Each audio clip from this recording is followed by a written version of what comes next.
Hey, what's going on, everybody? How are you doing? Happy day, everybody. Hope you guys are doing super good today. We are going to kick things right off into some more KSP, trying to now debug some of our Python. Mainly, we have to try and figure out what frame of reference our retrograde vector is given to us by the kRPC package from the game, and trying to figure out how that then relates into our body frame control. So I think what we're going to probably try to do is set up like a test script, kind of like what we did a very long time ago when we were originally trying to figure out how to calculate our directional heading towards the pad, and try and do something like that in our aircraft and basically fly an aircraft around, and we should be able to at least hopefully use an airplane to test that algorithm. So that's what we're going to try and do. Happy hump day, that's right. And yeah, we'll see what we can do. I think that's what we're here for, chat. See what we can do, try and figure out these reference frames, what's going on with kRPC and all that jazz. So and yes, as Thomas mentioned, we do in fact have a launch here, another Starlink mission, which should be happening in like 30 minutes, almost exactly from now. Let me actually see if I can't pull up a countdown for us. So this is going to be Starlink. This is going to be 6-62 L minus Starlink 6-62 minus L minus, and that's going to be happening here on this 22 of May, and that should be happening in, it should be 2034. Is that right? Did I set that up right? Is that right, chat? I can't read it on OBS. I think that's right. Let me just make OBS huge. Yeah, 30 minutes. Awesome. That should roughly be correct, minus the actual time. It's supposed to be 35, not 34. Stop, and now start. There we go. Now I think we're good. Perfect. There we go, chat. There we go. Wonderful. All right. Righto. Let's go ahead to runway, and let's get our, I think we called it the I2. We want our little bush plane. Oh, is it not here? Did I go to the wrong save? That is the question. Because it should be from the SPH, right? Or did they just not like all load in or something? I could have sworn maybe it's in the other save. Oh, yeah, if it's in the other save. All right, I guess we'll have to do this the hard way and go into the space plane hangar, so we can look at the other save and see if the aircraft is in there. I think we called it like I think we called it the I2. I think that's what we designated. That should be in the name at least.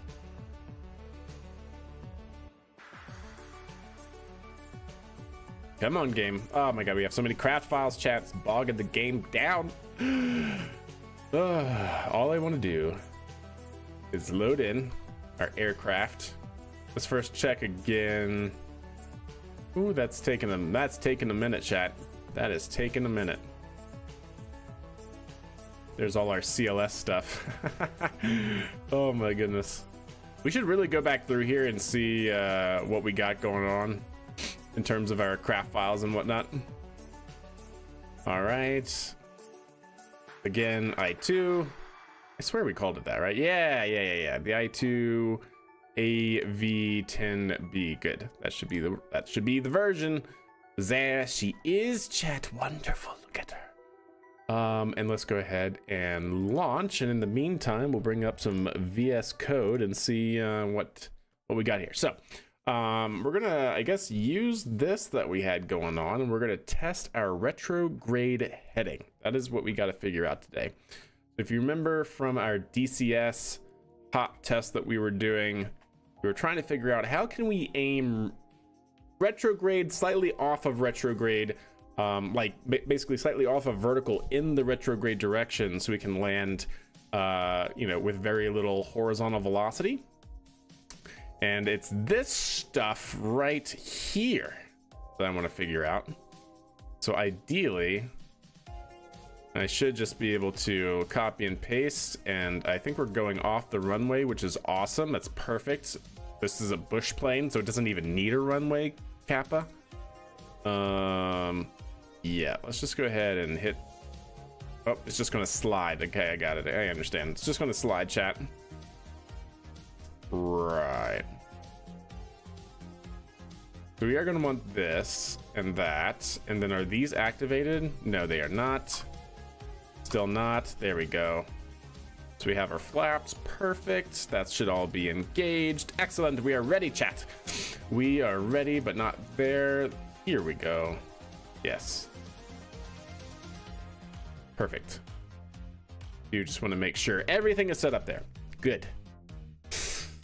Okay, so now we got to figure out this, control paste, and yeah, I don't really care about telemetry. We are going to need to import from math, import radians. No, I'm sorry, degrees and atan. Degrees, atan 2, and squirt.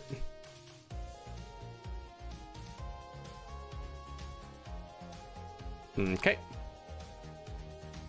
And I don't care about these. None of this.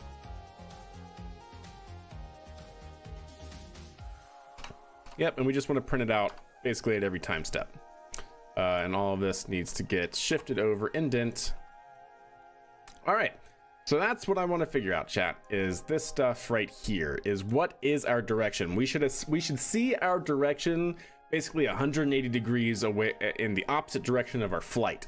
And if that's the case, fantastic. We made it. We found the correct frame and I guess orientations that we need to work with in the game with this package, but all that remains to be seen. So I'm going to take you and put you over here for now, so we can get ready for our flight. There we go. Okay. First things first, let's make sure we are in fact throttled up. That's good. That's fantastic. Let's go ahead and do that. Brakes off, and let's go ahead and give it some pitch here on the. Easy does it. Easy does it. Easy does it. Come on, just take off already. Thank you. Goodness, this thing is a little finicky at times.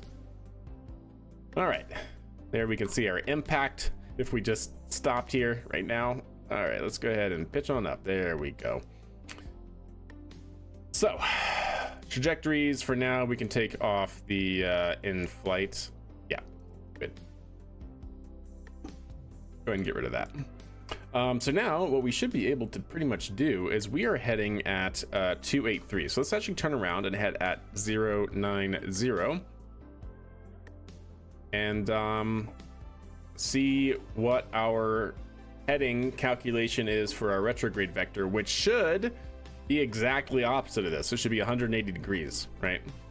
Because it should be opposing our motion. The retrograde should be the exact opposite point of here. So let's try and get as lined up on that as we can. That'd be most excellent. There we go. Perfect. And let's see if we can't get SAS to stay right there at 91. Awesome. So we should essentially be seeing 181, right? Should essentially be seeing 181 out of this. So if we take this and move it over here. Perfect. Great. Grand. And then we hit play. Does it work?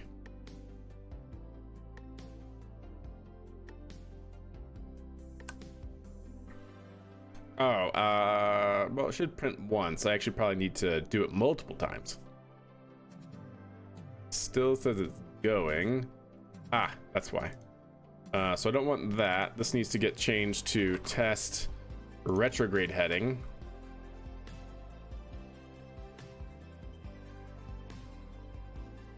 Test retrograde heading vessel. Test retrograde heading vessel. Good. It's not printing out our heading here. Okay. Con vessel initialize. So what does that do? Created an instance. Created our vessel. It should totally be at least printing out our heading once, even if it's not in a while loop, I would think. Test retrograde heading. Test retrograde heading. Print heading. Print heading. Oh, of course, chat. Of course. I'm silly because I don't actually have a main. So I need in here to be initialized test. There we go. That should be fine. Uh-oh. It exploded, chat. Yeah, exactly. Who's calling it? Nobody. Nobody's calling it.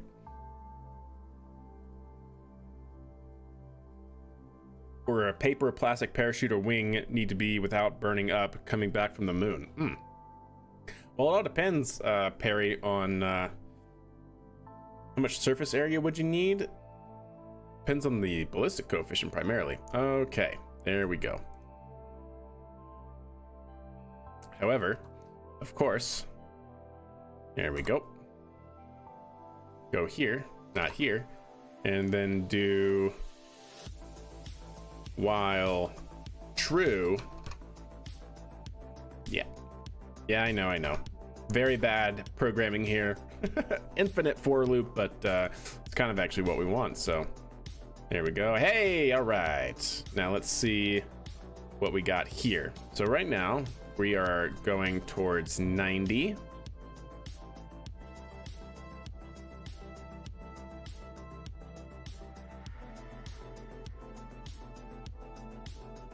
So that's 90. And it is in fact showing 270.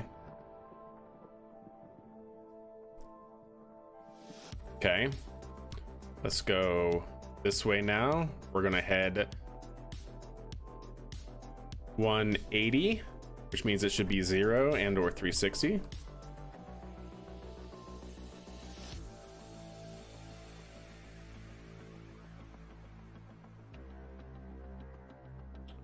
And it is 270. Aha. See, now we're getting it, chat. So that is in fact wrong. What are its bounds? 257, and now it's climbing back up. Interesting. So yeah, we're definitely not doing the correction there. Understandable. Oh, now we're getting into 100. There's 90, so at 270. At 270 we're getting 90, but it seems to be bounded, question mark? Doesn't seem to be right. Does not seem to be correct. Yo, short line coming in with a raid. What is good, my friend? How are you doing? Thank you so much. Hope you're doing well. What were you doing tonight?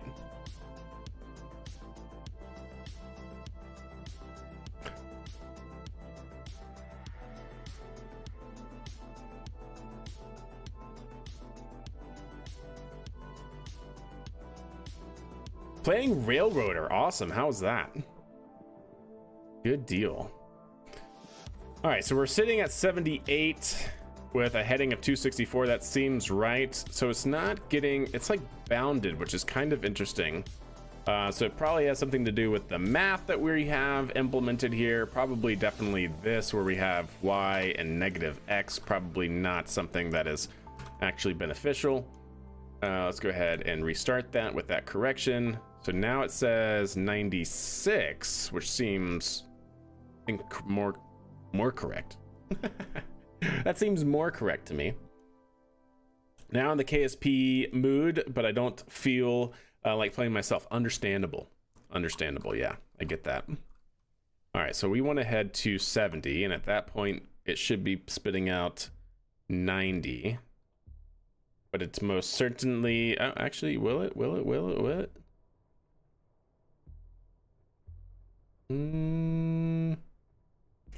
Doesn't seem so. Does not seem so. It's at 98 currently, at 270. All right, let's go 0, because then it should be 180.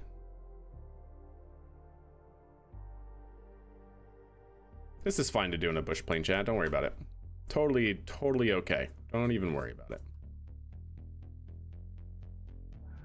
All right, let's get it lined up on that 0 mark as best we can. And so now it's 270, so that's 90 degrees off. Wait, to confirm, is it actually always 90 or is it again bounded? Let's go back to 270, 270. I think in this case, if it was 90 degrees off, should be at 180.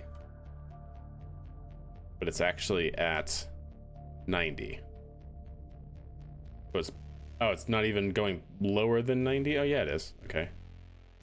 90 degrees. We're now at 80, though, so that's definitely wrong. Yeah, indeed, names. We're right there. The last thing that I want to figure out is this heading indicator to figure out our retrograde vector. Because for whatever reason, I mean, I'm pretty sure I know the reason. It's something to do with the reference frame and how they're defined in kRPC and the math that we're using to get it. So I think it's honestly just a reference frame error, unfortunately, because we have surface velocity reference frame. What if we just call it vessel.body.orbit.reference reference frame? And then we should be getting that from that, yeah. Because what am I using this for anything? No, I'm not using that for anything. So it's only that one. All right. So let's stop this. There we go. And let's start it back. Vessel has no attribute.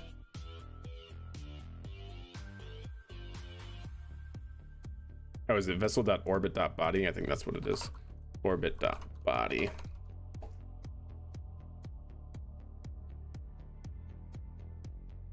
Okay. But now it's at 180. Now it's at 180.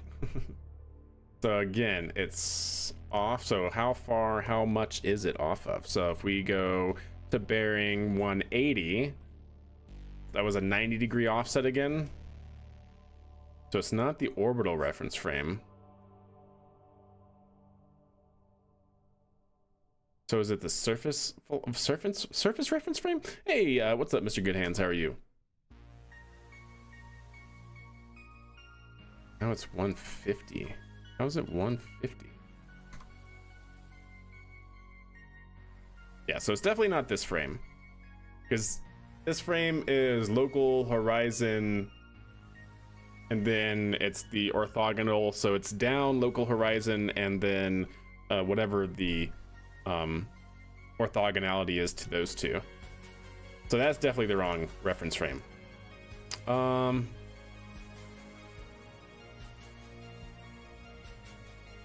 So it's not that. Is it just vessel.reference frame? So that should be the body frame of the vessel, if I remember correctly, of the aircraft here. It's 320. I don't think that's right.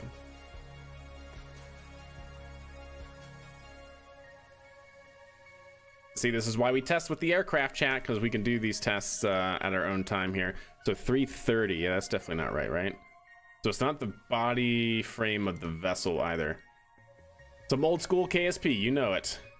You know it.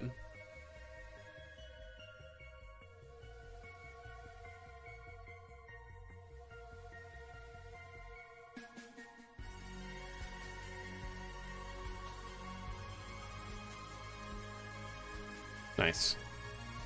You think KSP2 is dead? I'm huffing that copium. Like, yeah, rocket cope there. I'm huffing that copium. I honestly have no idea. From things that I've heard, it's not looking good for our heroes. But also from things from, like, you know, Take Two, they said it was safe, whatever that means. But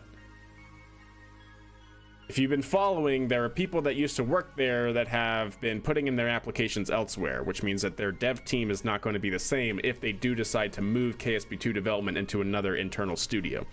So really, honestly, no way you look at it, it's not looking good for our heroes. But Take-Two did say it was safe, whatever that means. Yeah, I honestly hope, but I'm huffing the copium. Let's just put it that way.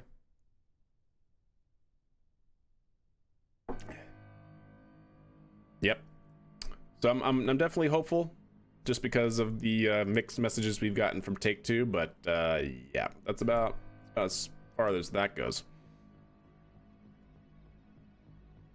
All right, let's head back to north here.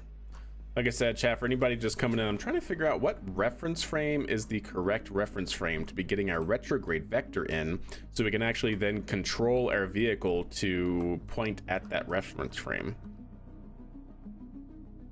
All right. See, right now we're going at 0, and it's saying our it's saying our heading should be 210 for retrograde, and there's no way. That's incorrect. Do you play KSP2 as well? Oh yeah, absolutely. I've played a lot of KSP2. I actually liked where KSP2 was in terms of the overall game, and I hope we get that last update that they were just about to push before all of this crap happened, because they were fixing a lot of the sort of quality of life bugs that would have fixed a lot of the sort of like minor annoying bugs that you would probably come across. I mean, yeah. I'm hopeful. I'm hopeful. That's the reference frame. Okay, and if we do the surface vessel.surface reference frame, it's 268. That's still 90 degrees off. I don't understand. Don't understand, chat.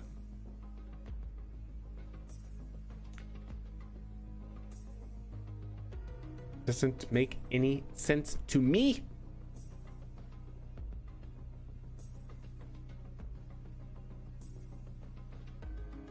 Because it says it's 270, so it's a 90-degree offset here. But I don't think it's a constant 90-degree offset, because if it was a constant 90-degree offset, we could manage that. If we're going 90, it should now be 270, or with the 90-degree offset, it should be at 0. Or 180, probably 0 would be the actual correct one. And it's still at, well, now it's at 2.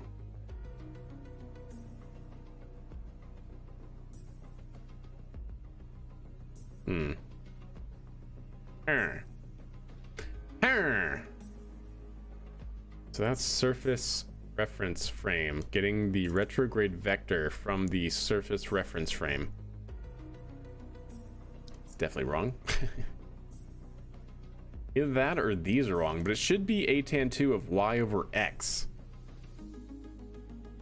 in order to convert this horizontal plane, so we only care about the horizontal plane direction, our heading, right, our compass heading. So it should be y over x. What is going on, chat? What is it? What am I missing?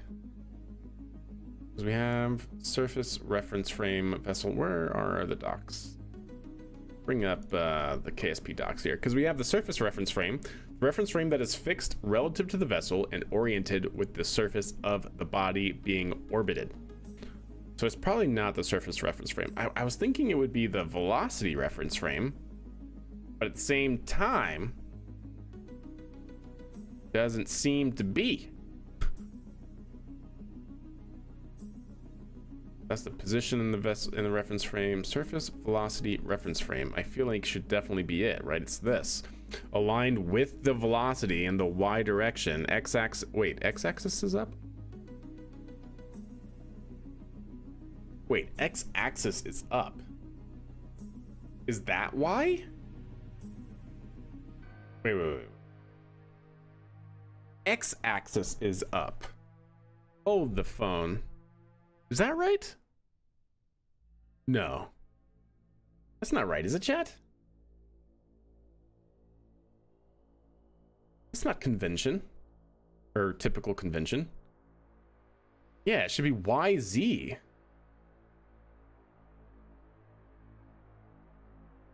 I hate this game. So it should be 1 and 2, but also in the surface velocity reference frame. No flippin' wonder if that was the... I don't think I've ever used a reference frame that defined X as vertical. It's always Z. Is that convention for anything? I swear, in all of my GNC applications, I've never used a coordinate system like that. Like northeast down is NED XYZ and things like that. Like I don't. It's weird to me. Not in KSP apparently. True. Okay, let's see. Moment of truth though. Does this fix our problems? All right, 274. Oh my God! Please tell me that actually did it. So that is right. 274 should be correct there. Now, if we had 0, it should be 180. I'm so glad we looked at the docs, if that's the actual problem. 208. That does not seem to be right. Now, why is that the problem? Should still be our surface velocity reference frame.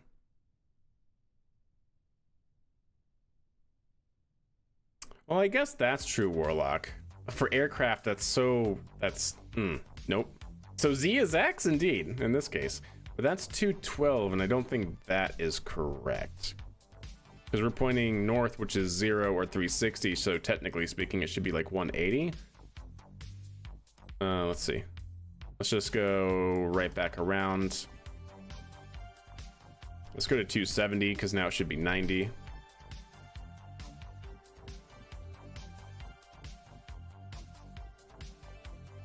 Well, that's something. Okay, but if we go to 180, it should be 0/360, but I don't think it will be, right?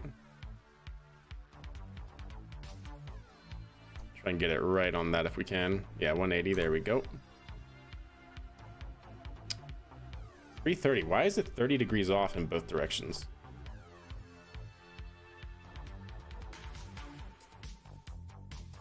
Why is it 30 degrees off? Well, now it's slipping.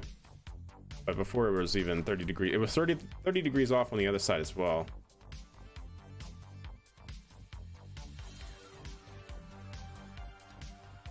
Little Dutch roll.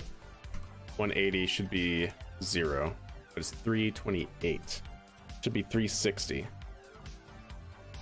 So is it not a surface velocity reference frame? It should be, though. Is that retrograde vector just... No, there's no way it's 30 degrees off. Surface velocity reference frame. Okay.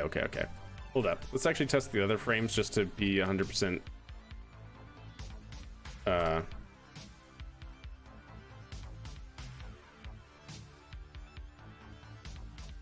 thorough here. And it's still Y, Z in this case, positive. Okay. Yeah, so that is definitely not correct. Understood.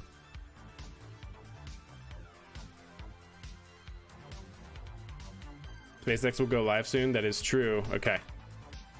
So it's not that one. Is it the body frame? I don't think it should be the body frame. Not oriented that way. 266 is almost 90 degrees offset. Okay.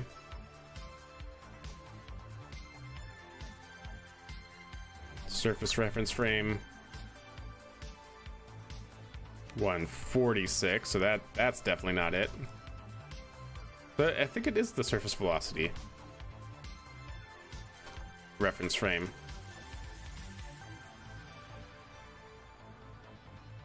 Oh, sorry, I did the I did the wrong thing there. Surface velocity, that one is what needs to be changed. Hey, do you have a link for me, Thomas? 328. Yeah, it's 30 degrees offset from north, right? It should be north, but it's 30 degrees over here. 23 V2 minis, yeah. Just another Starlink. Yeah, no big deal, just another Starlink. All right, let's turn this around so it'll fly back, and in the meantime, we'll get Starlink going. Thank you, Thomas. And it is live, most excellent. You know who will be going live soon? Starliner? Or no, you're talking about, yeah. Starliner, no, Starliner's dead. No, I'm just Starliner can't win for losing, chat, I swear. All right, let's see what we got here. Ooh. Oh, cannot see that. Nope. There we go. Nope. Nope. False. Oh, false. There we go. Okay. There we are. Quick, change all the things.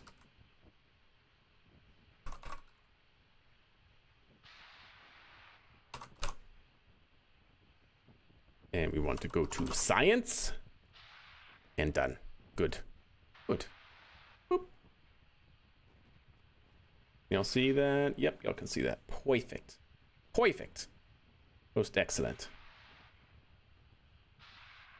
All right.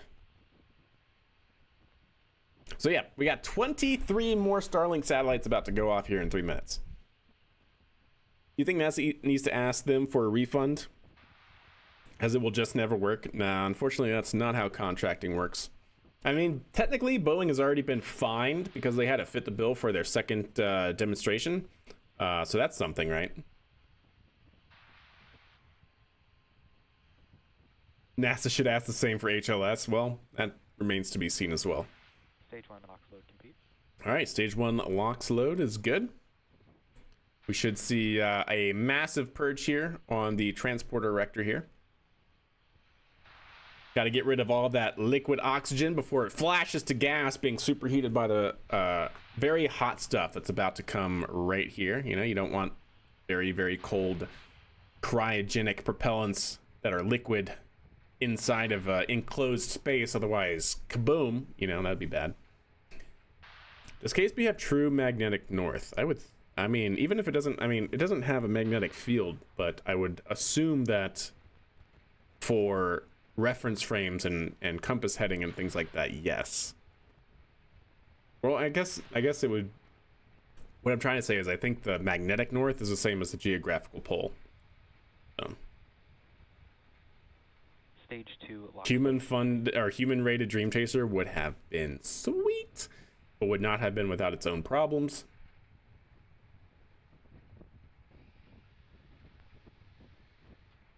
There's the purge, chat, right there, out of the transporter erector. Big old cloud. But look at that tower, chat. It looks so nice.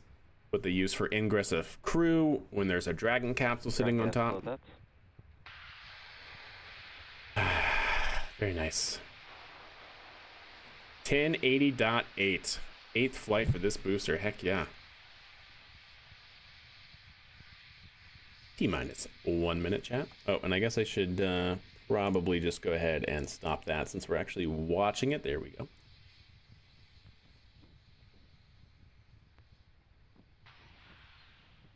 This was a 34-day turnaround. They are hitting that month turnaround time, chat, for boosters. That's crazy. What happens if Boeing can't keep funding the RD and trying to get Starliner to work? Does NASA get its funds back? Nope, they already paid it out. Go for launch. Arguably, it would be NASA's fault for selecting a contractor that can't deliver, right? That's the way it goes. I mean, look at the robotic servicing of geostationary satellite program from DARPA. RSGS paid Maxar hundreds of millions of dollars, and then like years into the program, Maxar just quit. Maxar just was like, yep, we can't do it, and walked away. So yeah, it's just the way contracting goes. 15 seconds.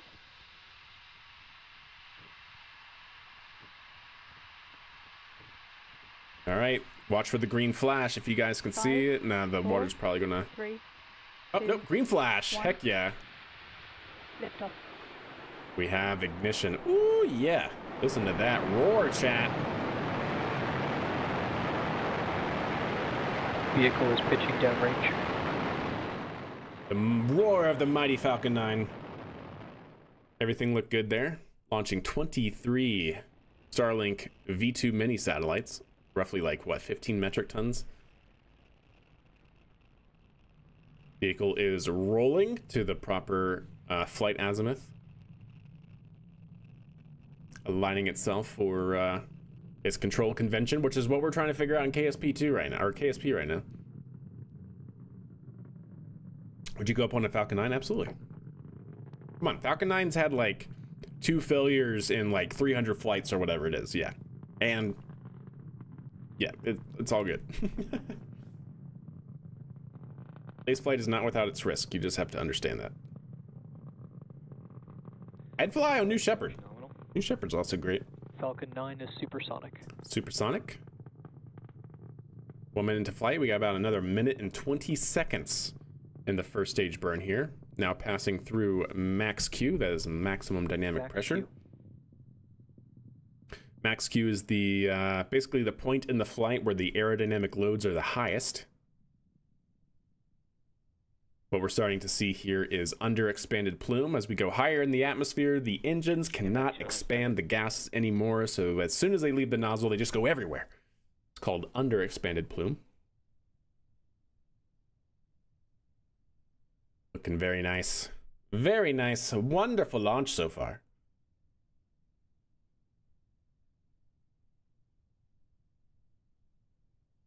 Got about another 35 seconds or so left in first stage burn here. Vehicle's already 38 kilometers.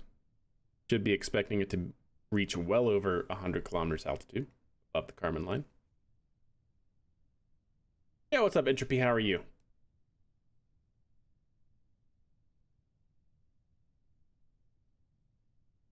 There's one thing I like with Starliner, 15 feet of diameter, large enough for a good capsule shape. Indeed, that is true. That is true. We have an inside look up the tailpipe of the upper stage. There you go. Oh, I love these views. We're looking inside the inner stage. Excellent. Cameras are mostly synced too. That's usually not the case. Oh, so good. Oh, look at the first stage, chat. Nice. What we're seeing now on the first stage is the plume impingement interacting with the first stage. Basically, the exhaust of the second stage is impacting and lighting up the first stage there, which is pretty cool.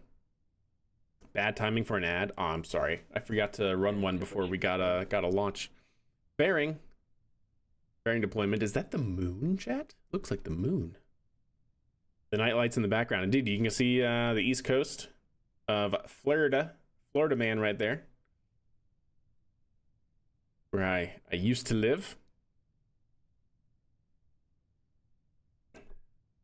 Subscribe, no ads. Yeah, or Twitch Turbo. I think Twitch Turbo, if you watch Twitch at all, then like, why not? It's the same as a subscription to Amazon and Disney Plus, and it's actually cheaper than Disney Plus now, isn't it? And HBO Max.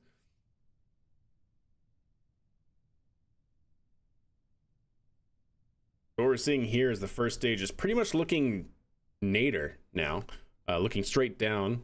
You can kind of see some clouds or something here on the artifacting in the background. The first stage right now is basically, it started off like this with the engines pointing this way at separation, and now it's slowly orienting itself for, you know, basically coming back into the atmosphere engine first on a ballistic arc. Ads hit right at Miko. So sorry, Google. I forgot to run an ad before the launch to keep any ads from happening. But didn't miss anything really. Unless, well, I guess if you miss separation, that is. We'll run it back and watch a replay as well. But yeah, Twitch ads are freaking disgusting. All right. Vehicle. We are probably another minute or so away from entry burn, and then another 3 minutes or so away from landing. Around that time, probably three and a half minutes from now, we should see second stage shutdown. Both vehicles continue to follow nominal trajectories. Nominal, all systems nominal. Is that a full vac, Bell? Oh yeah, that's full vac, because the shortened vacuum chamber would cut off like right here where you see that seam, roughly speaking. Yeah, definitely full.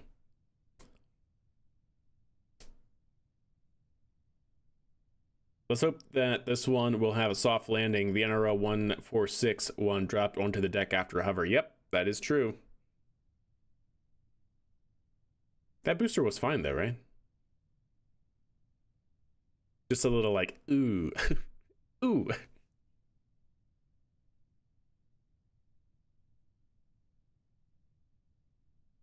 I climbed up on the hill late last night to see the Vandy launch. Keep forgetting to bring my binoculars. Hey, fair enough. All right, so what we're seeing here is some plume interactions with the atmosphere, literally starting to produce plasma, and then we have ignition at the same time. So we go from 1 engine burn to now 3 engine burn. Looks like the Eye of Sauron when it goes into a 3 engine, and then basically a perfect or more circular when it's a single engine burn. So still 3 engines. And then it should move back to, well, 1 engine burn, circular, and now shutdown. So it goes 3 engine, so it goes 1 engine ignition, 3 engine ignition, 1 engine ignition, and then full shutdown. Need to weld the airplane jacks to the deck for it to return. Yeah, indeed. Yep, a little. Oh, there's the plasma chat. Are we going to keep camera all the way through? That'd be fantastic if we did. Both vehicles continue to follow nominal trajectories. Ooh, it's getting toasty, chat. So quite literally what we're seeing is the vehicle is moving so fast through the upper atmosphere that it is compressing the air that it's interacting with very, very, very fast, which is superheating it, and then it's literally ripping ions off of the air as it goes through. And we're seeing that ionization accumulate around the grid fins. Second stage is looking good. Is that the drone ship right there, chat? It's the only light in the middle of the ocean, so I'm expecting yes, but you know, we don't have any other bearings, but I would expect that to be the case. The Eye of Elon. Ah, yes. Elon rules Middle-earth. Right. Elon is planning for Middle-earth domination. So in that case, who are all the orcs? Are we calling SpaceX employees orcs? Are we getting sound from this? Stage 2, terminal guidance. Stage 1 landing leg deploy. Oh my god. Well, I think I have to say that landing right there made up for the hard landing from NROL. That looked like it barely had any sag and suspension. That was, woo! That was the super light touchdown. Second landing with sound, yeah, indeed. Still waiting for a Raptor to do the same trick. Successful, by the way. Yeah, true. Yeah. I'm waiting to be able to do this in KSP. What are you talking about? All right, should basically have confirmation. Oh, not even confirmation. Just Seco and end. Oh man, I wish they would at least be like, oh yeah, you know, successful, you know, confirmation of successful orbital insertion and then end. Like that wouldn't take but another minute at most. But no, SpaceX is like, yeah, we're not paying for this anymore. That was pretty solid. Okay, there we go. I was about to say stop it. But that was pretty solid launch, chat. And done. That's right. That was a pretty good launch though. I cannot wait until we can get to that point in KSP1. That's the goal, chat. That's why we're working with DCX. That's why we're flying the plane. Speaking of the plane, actually, by the way, chat, hold up. Train. Oh, look, we got back right in time for an eclipse. Okay, let's roll back around here. Don't worry, we're gonna watch the replay, but let's just make sure that our plane here is heading back to KSP because we kind of went a little far, 50 kilometers or so. Go for launch. X charges for live broadcast by the second. Yeah, apparently, right? Bring it around town. And there we go. T-minus 30 seconds. Yeah, just go ahead and bring it on back. And oop. All right, there we go. Whew. Yeah, so so that's just going to cruise on its way. So we're at T minus 15 seconds here, chat, from the Starlink launch that just occurred. If you want to look for something interesting, look for the very bright green flash that you should be seeing down here by the first stage engines. What that is triethyl aluminum and triethyl borane, also known as T-tabs. Quite literally, they come in slugs that look like a T. That's not why they're called T-tabs. It's because of triethyl aluminum and triethyl borane. But they come in slugs like this, and when they go for startup, the triethyl aluminum and triethyl borane flow together. And when they flow together, they create a pyrophoric chemical when they mix. And then as the Falcon 9 then pumps liquid oxygen into the engines during startup, they are pyrophoric, meaning that they spontaneously combust with oxygen. And so that they burn green when that happens. So not to be confused with the green burn that we have seen coming out of engines from SpaceX, mainly because of an engine eating itself. Copper also burns green, and engines are typically made out of some sort of copper alloy. Not to be confused with that. But you'll see it right here on startup, which is pretty awesome. Was that eclipse intentional? Well, in the game, not by me, no. 5, 4. Right there. See it? 1. Green flash. Lift off.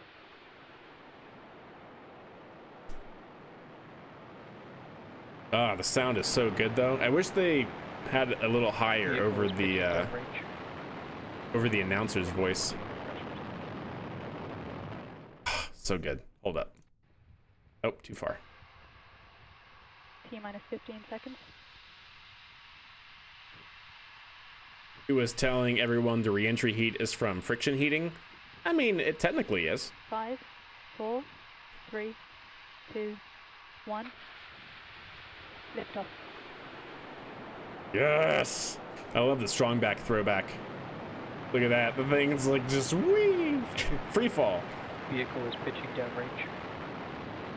I honestly don't think I've ever, because I'm always focused on the rocket, actually seen just how far back the transporter erector goes at launch. Like, look at this. Lift off. That's basically a 14-story building just swinging back, chat.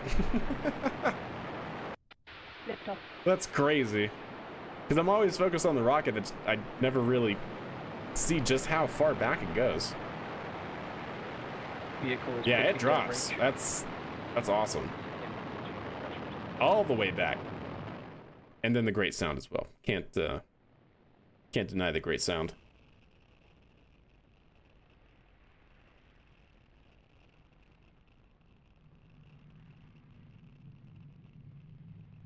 SpaceX has mastered the art of throwing it back. True. Yeah, they have. Throw it on back. That's right.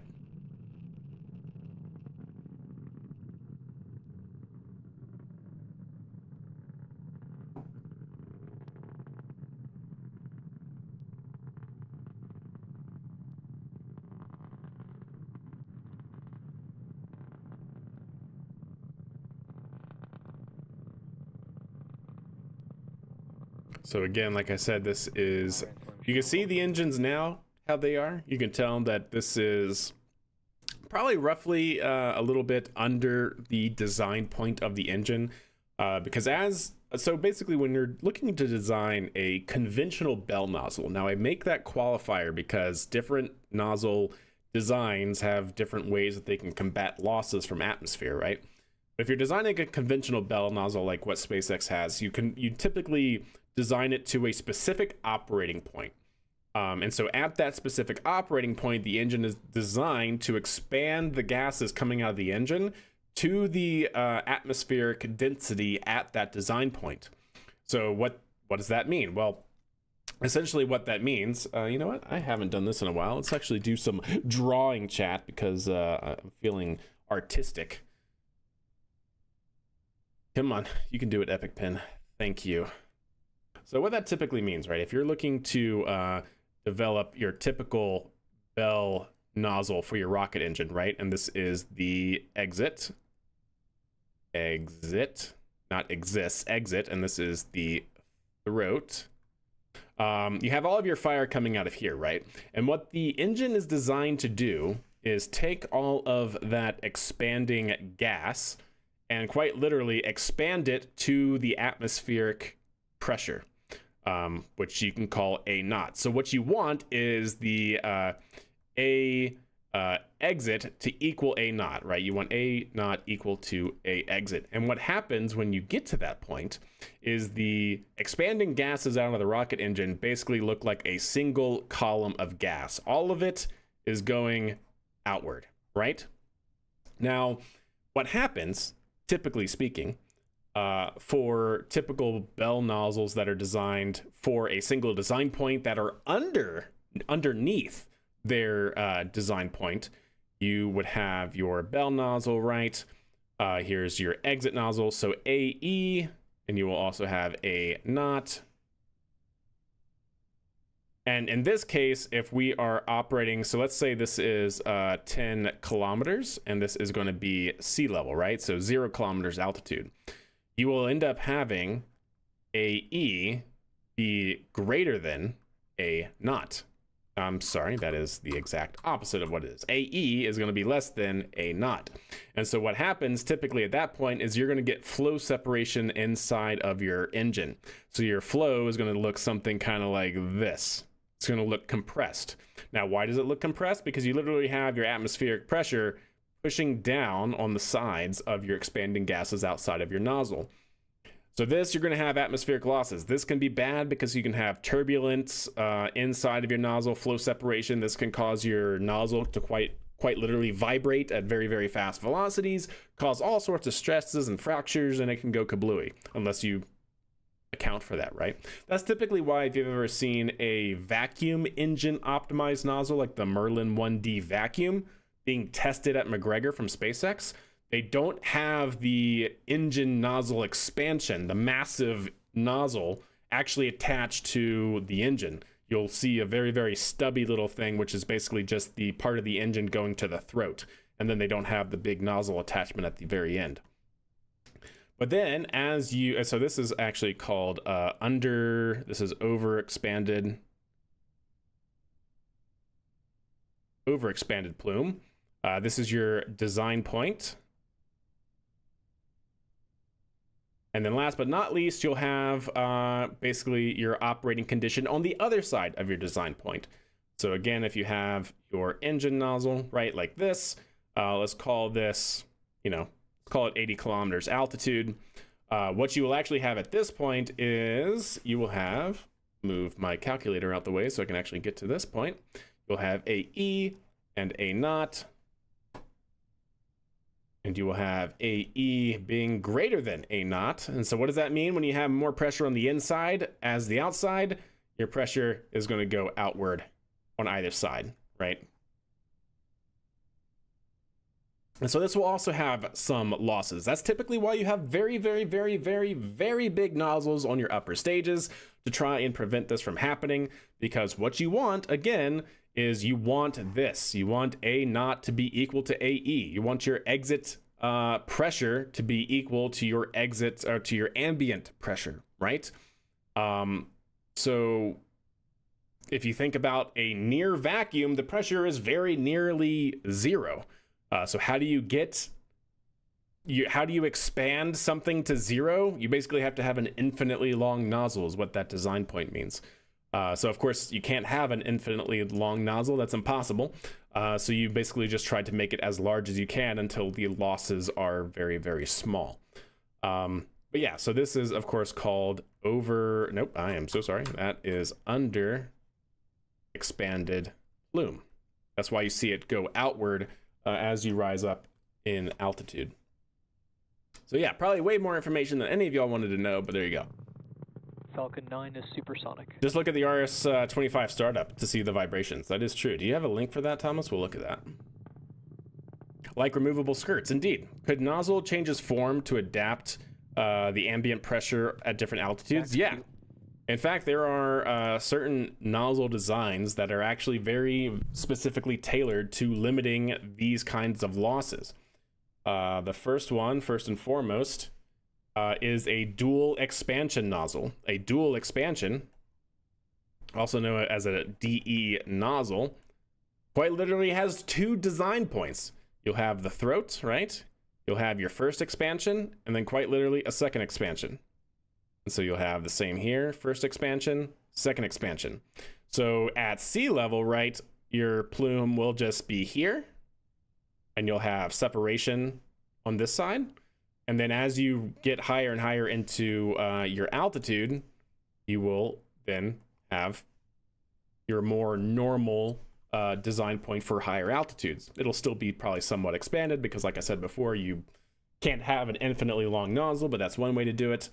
And then the other way, of course, which is a little bit less optimized for that, is you can have a aerospike, right? How do I do the inverse of that? This is going to be a truncated aerospike, right? And so at this point, at very, very low altitudes, you're actually taking advantage of the ambient pressure pushing in on your expanding gases, right? And so this is basically an inverse bell nozzle. But then, of course, as you get higher into the atmosphere, you don't have that, and so your gases will still expand outward, and you'll still have some losses there. It's not as efficient, but yeah, there's definitely different designs for nozzles that can combat that. Or there have been, like if you see an aircraft engine, right, actually has a nozzle that is designed to expand and contract based on its throttle and altitude and stuff. You can do that, except those are so complicated, and the benefits for rocket exhaust when you're going through the atmosphere so fast, it doesn't really make sense to do it for a rocket engine, because you're going, almost 2,000 kilometers in altitude a minute after takeoff. Like, you're going through different flight levels super, super fast. So there are some losses that are to be expected, and something that you just okay, that's the way it is. And then, is this what I think it is? Ah, yes. Check this out, chat. If you haven't seen this, love this video.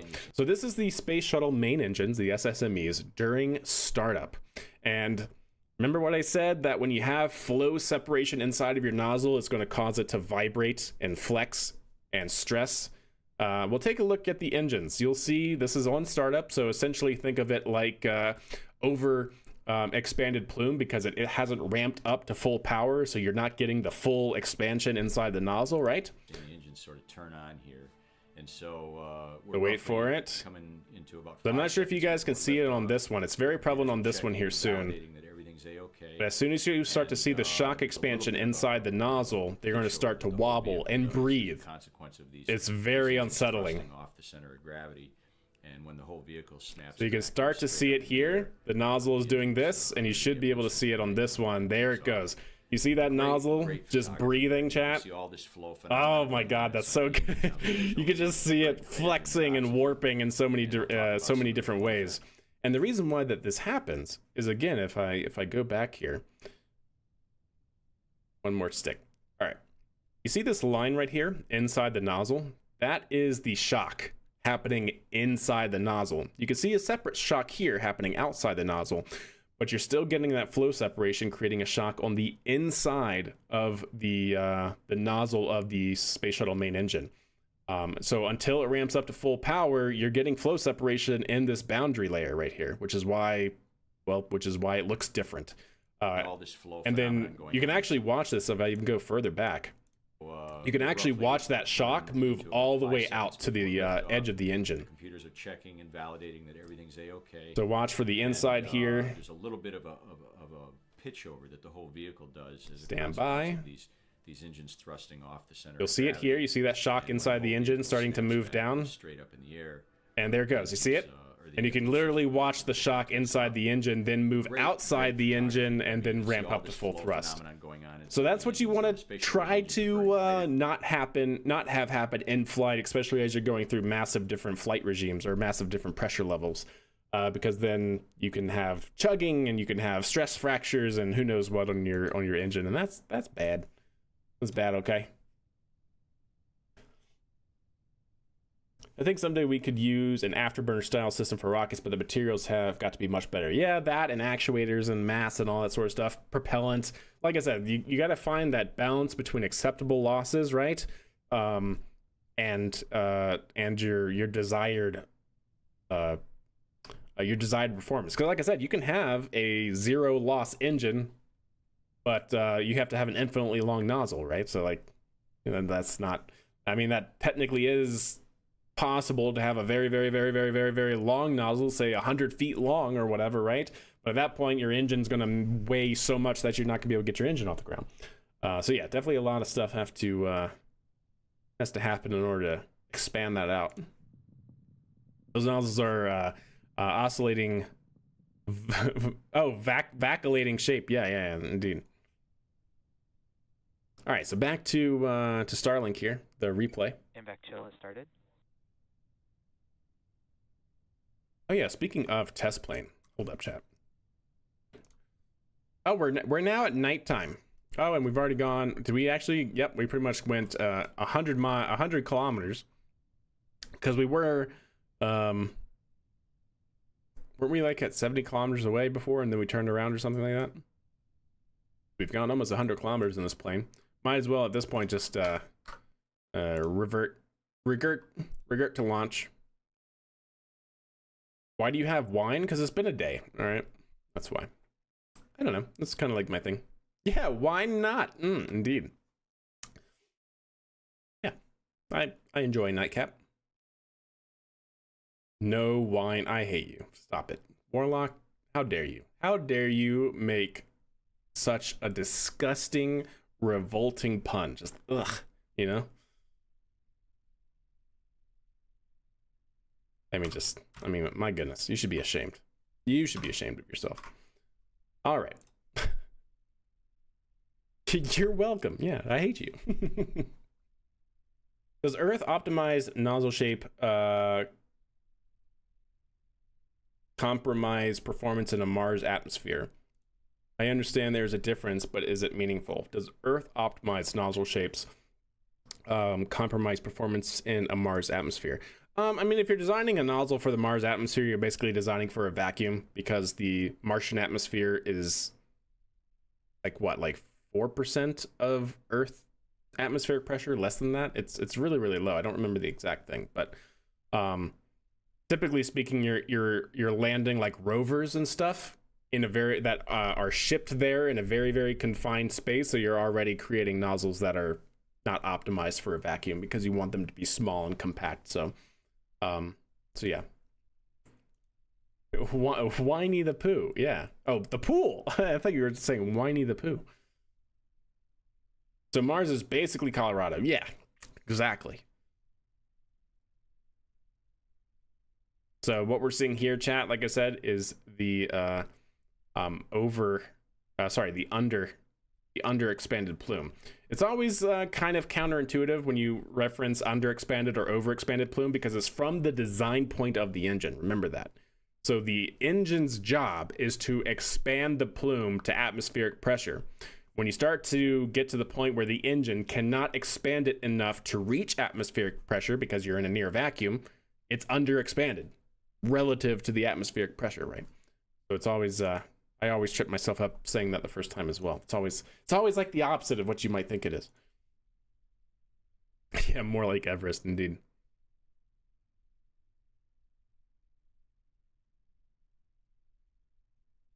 Oh, so it was Whiny the Pooh. Okay, gotcha. I thought I read that right. You're welcome. Made you smile. Yeah. Yeah. Cheers to that. All right. Again, love the shots here from the interstage. What are we looking at? So this is the replay of the Starlink flight that just happened. Falcon 9, SpaceX had a fantastic landing. All that is good stuff. Looking forward to IFT4, absolutely, Kanan. 100% I'm looking forward to IFT4, which should be happening. Like what was the tweet? Both like vehicles are following nominal June trajectories. 3rd or something like that, or June 2nd, Sunday or Saturday, June 1st. Yeah, it's like happening in like 2 weeks. I'm super excited for that. Confirmed. Fairing pop. and the moon. And the moon, chat. Yes, it should be quite good, IFT4. June 1st, yeah, no earlier than. We have the TFR. Wait, do we have TFRs yet? Or is it just the road closures?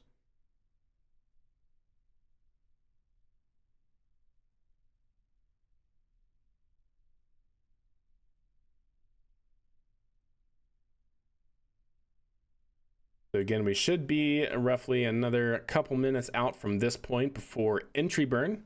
What you're seeing here in the background are clouds kind of artifacting, because the booster is now basically pointing down as it rotates to orient itself for an entry back through the atmosphere. We have road closures and marine notices. Gotcha.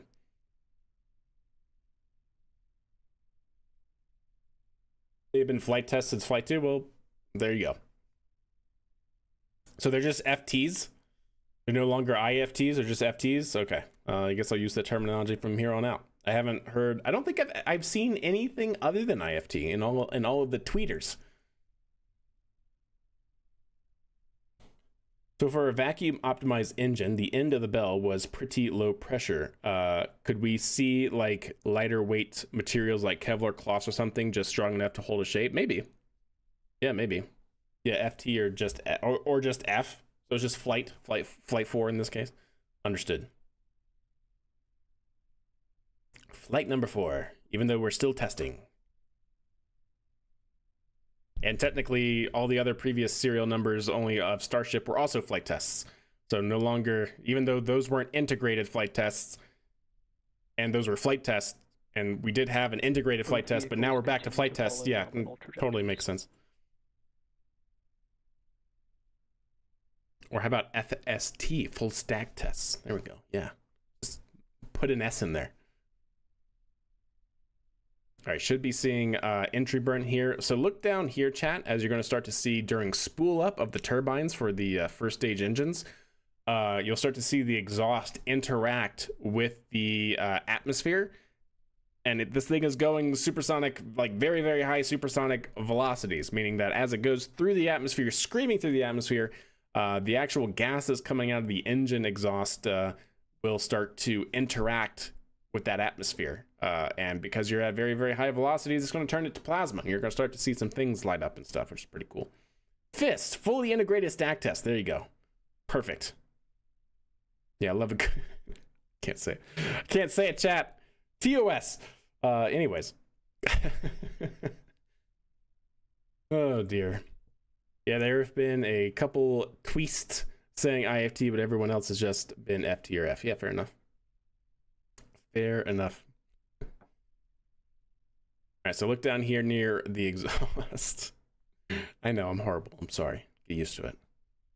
There it is. See it? So what we're actually seeing is some of the engine exhaust, some of the gases during turbine spool up, being exhausted out of the ports at the bottom near the engines, and they're starting to glow from accumulation of the plasma, which is pretty cool. Stage 1 FTS. Exactly, Warlock. You said the quiet part out loud. Good job. And so, real quick, going back to that, what we can see on startup is, see how this is generally a very nice circular plume. So this is the one engine burn. So they go one engine burn center, and then the 2 outboard engines, so 3 engine burn, and then back to single engine during shutdown, and then full shutdown, all engines off. So there it goes. Eye of Sauron looking thing right there is the 3 engine ignition, which can be my IDGAF. Yeah, are you good there? Stage 1 entry burn shutdown.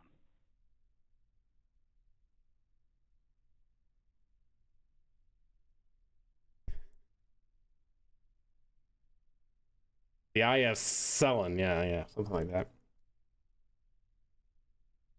And now you're starting to see the plasma accumulation as the grid fins and the entire booster start ripping through the atmosphere, going 5,300 kilometers an hour. Nominal trajectories.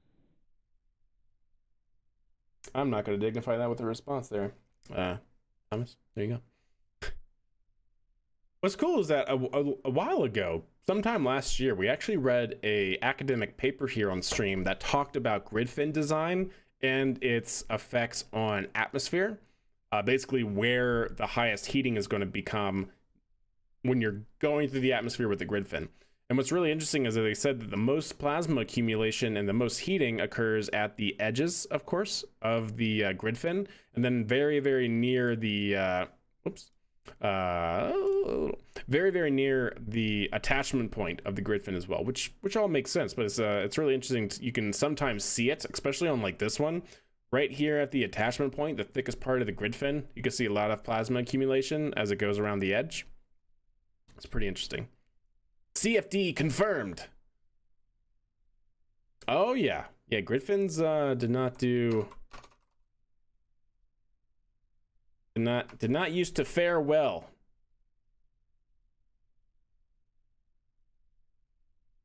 Stage 1 transonic. Yeah, they very much did not used to do well. There's always a good picture if you can find it. So before they went to titanium, they basically had cork and fire resistant paint surrounding aluminum grid fins. And let me tell you what, chat, that didn't really work very well. Stage 1 landing burn. Stage 1 landing burn. I can't find it right now, but yeah, there's some great pictures of just completely, utterly destroyed grid fins before they went to titanium. Yeah, it was a material fix. Yep. Stage 1 landing leg deploy. See, watch this, chat. So here's the landing, right?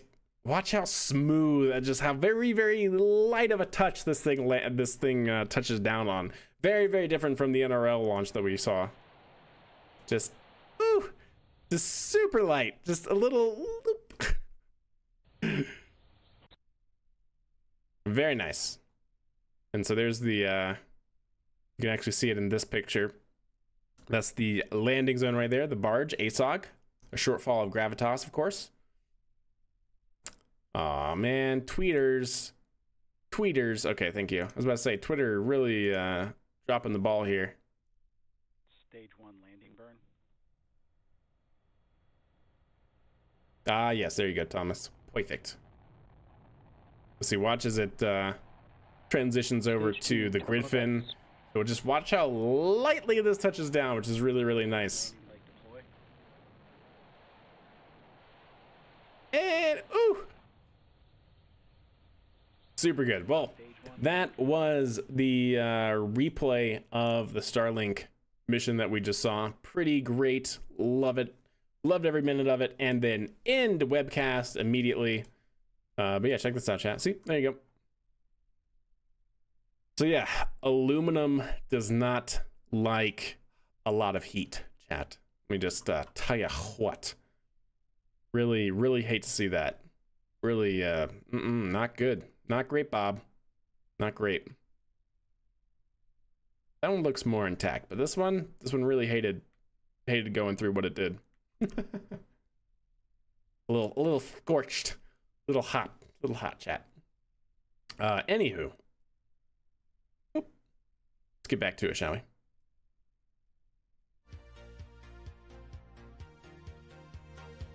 All right, let's switch things back over here. Getting back into some KSP for those of y'all that were just coming over for the space launch coverage. Much appreciated, much love to y'all. But we're going to be getting back over here, meow, to working in Python with KSP. KSP1, I should say. That is the goal. That is the goal. Alrighty then. Boop. All right. So let's figure out where things are going to go. We're little kitty wompers on the runway. That's awesome. Love to see it. And we're going to start rotating here. And we're going to turn those on. And we're going to start giving it some more gas. There we go. All right, we're just gonna run. This is a bush plane after all, so we're just gonna take off sideways without a runway. That's great. Yep, love it.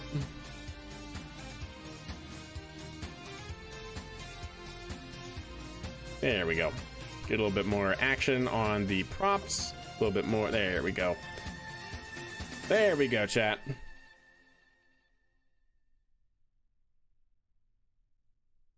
And there we go. Sweet. I don't know if you can hear my dog in the background, but Rocket Gal just came home. All right, let's get back into this. Oh, we never stopped. Okay, awesome. Okay. So if we turn to 90, chat, the ideal location or direction, I should say, should be 180.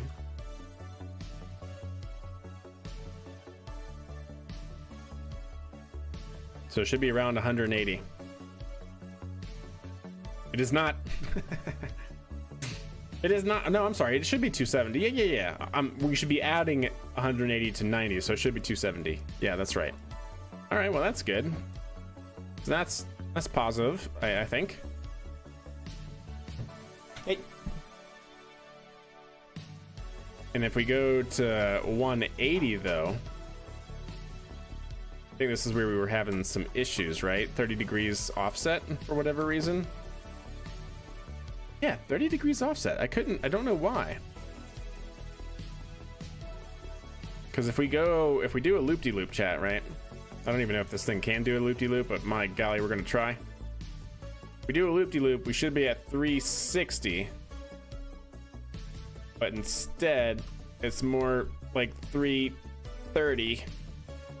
Stall. This is fine.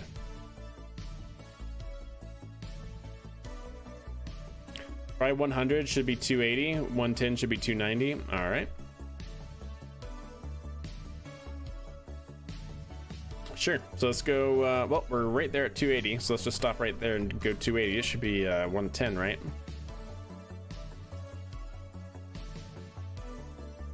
There it goes, roughly speaking.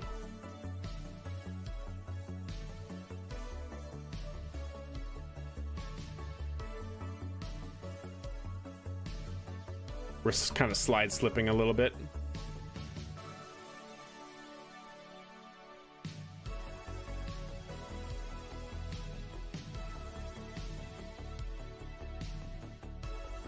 We just have to identify the conditions that cause the expression mismatch. Indeed. Indeed. We're at 120 at 280 though. So this is what we got, chat. Just for anybody looking to help us out on the math. So we're getting this direction, which is in the surface velocity reference frame, and we're trying to get the retrograde vector. Retrograde should be the exact opposite of prograde. Prograde is pretty much at the moment aligned with the vehicle.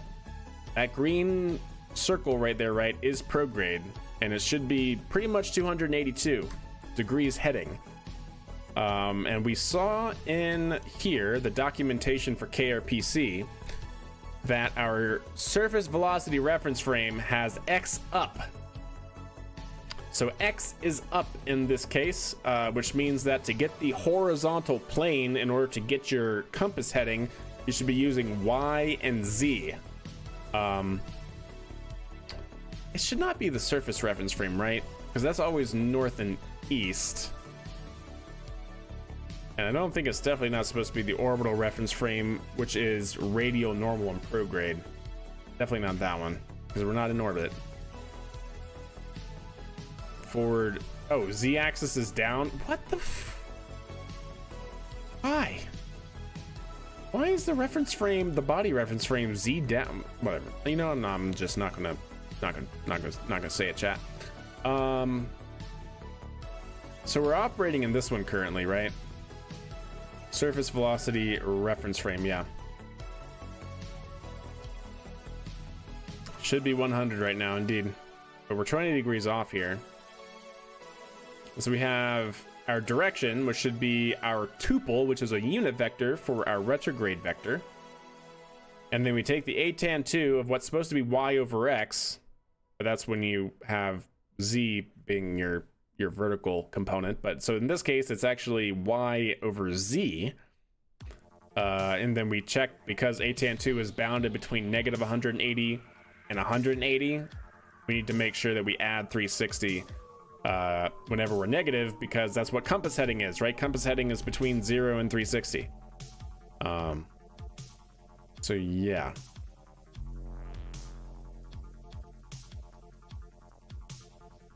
Can we get Y and Z displayed as well? Sure.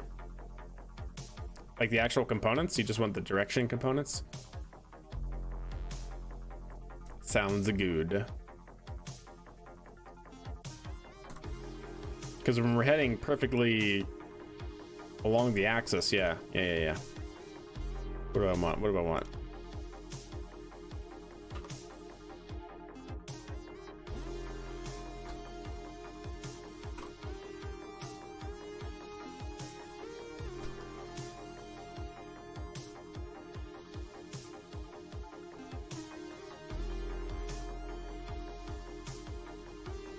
So that's negative Y, and Y is aligned with our velocity right now.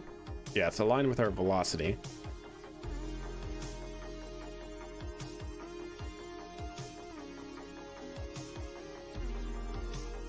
Yeah, opposite to our velocity, that's right. And then X. See if we get it. X is what? To the horizon? X is to the horizon. Wait a second.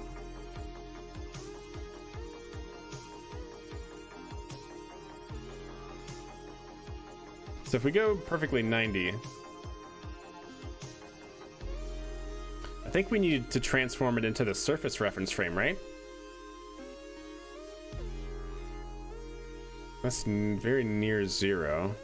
Can I get it to perfect 0? That should be wings level at that point, right? If I do this and fly sideways,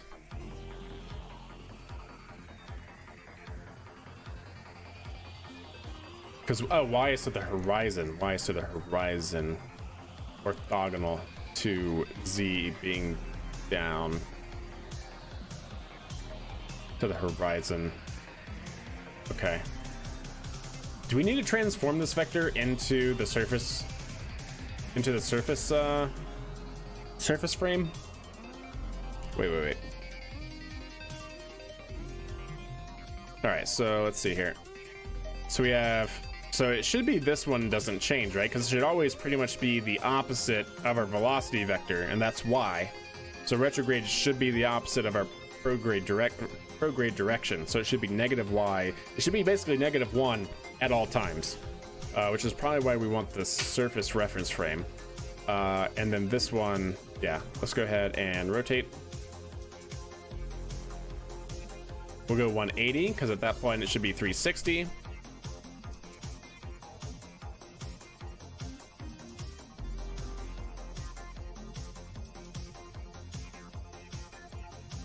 Okay.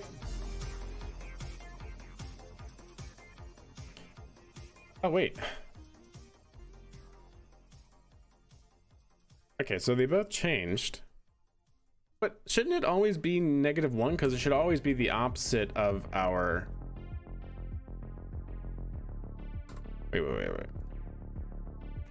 Our retrograde vector should always be the opposite of our velocity vector, right? Hey, what's up, Shad? How are you doing? So is this in like the orbit frame or something like that? So we have some... It's in the orbit frame. Well, it's not in the orbit frame. It's taking into account our orbital velocity, right?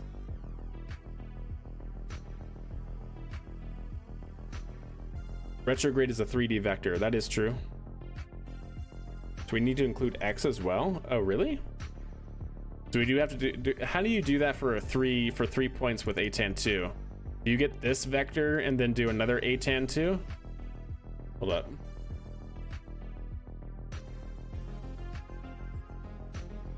Is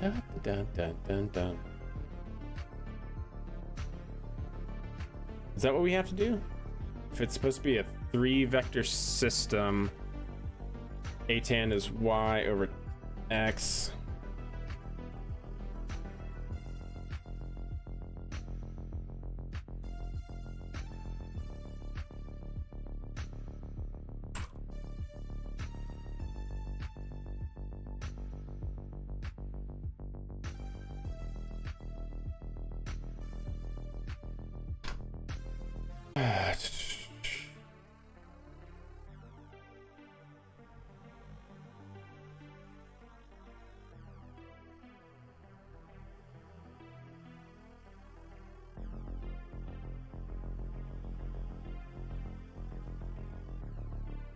Wait, we are using all components, are we not?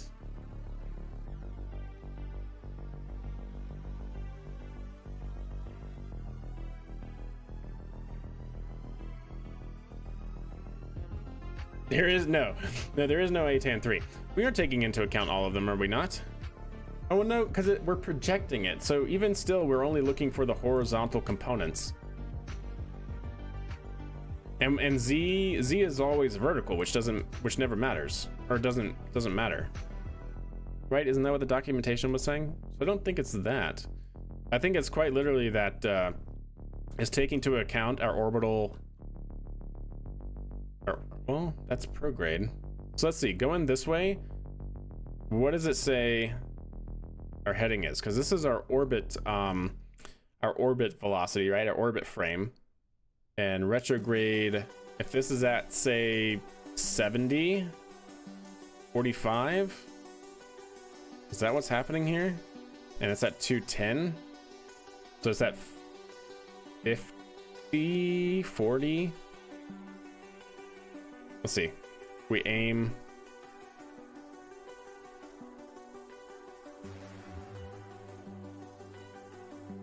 I think that's why, right?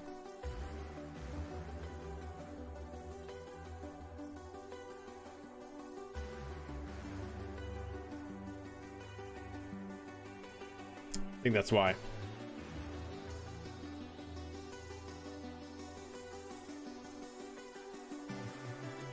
Because it's taking into account our orbital, and we wanted to take into account surface.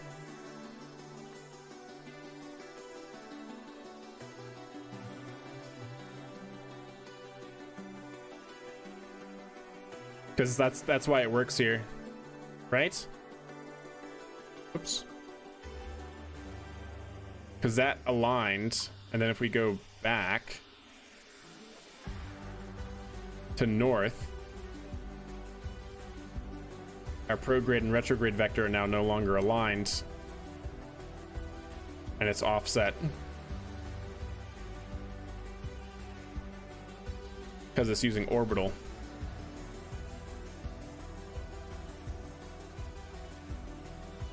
Because this is using orbital. Right? Isn't that what makes sense? Because then, okay, so if we go, well, no, that doesn't make sense. Because then when we go actually aim retrograde, right, to 270, it does show it correctly. Well, no, that would actually be fine. Because that is a line there. So is it including our orbital velocity? That shouldn't make sense, indeed. It'll slow down as you head north? No, that's true.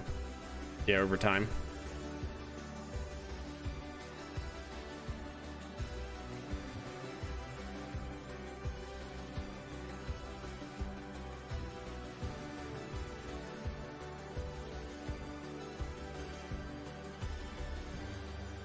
I mean, it is speeding up, meaning that it's getting more and more aligned to the 270 mark.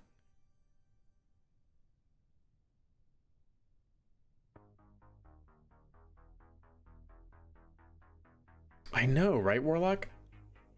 Not sure.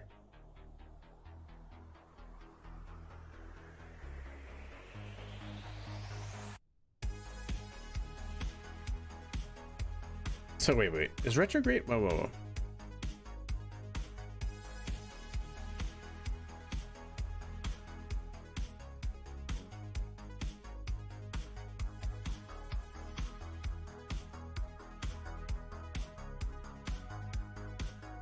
Yeah, this is kind of throwing me for a loop at the moment, trying to figure out what is it doing. By the way, is it going down now? We just crossed 0, and now it's going down. We just crossed 0. We just crossed the equator.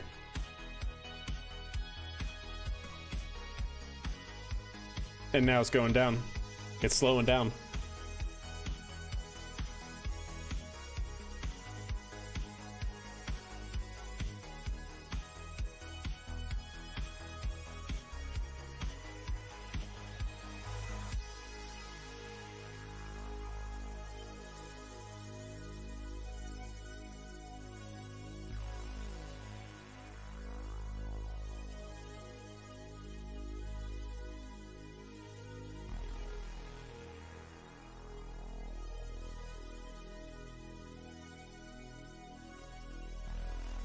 says it should be in the reference frame, but is the reference frame not accounting for it?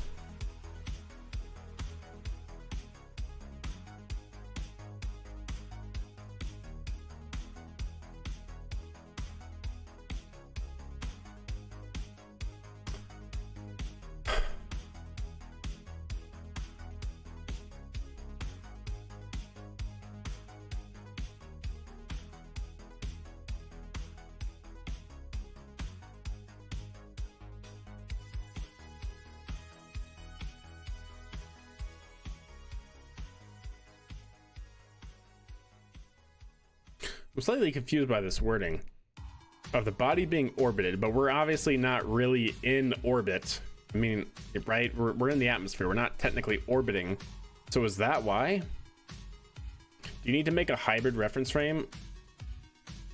Create hybrid, possibly. Sorry for the timeout there. Surface velocity reference frame is what is needed. That's what we're using. That is what we're using. I do want to test what we had before. So to get like an ECI frame, an Earth-centered inertial frame, you do have to create a reference frame, a hybrid reference frame. This one.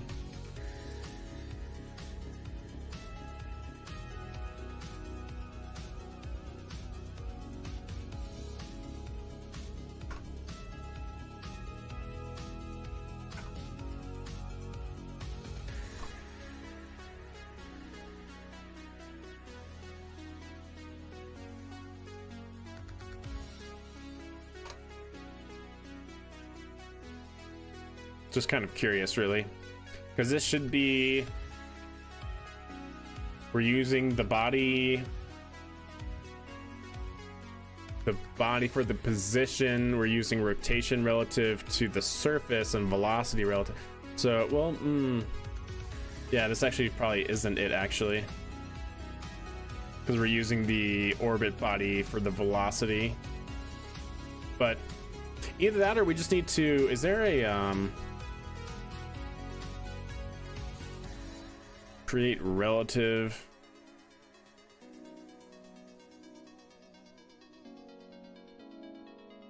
That's hybrid. Is there like a transform a reference frame?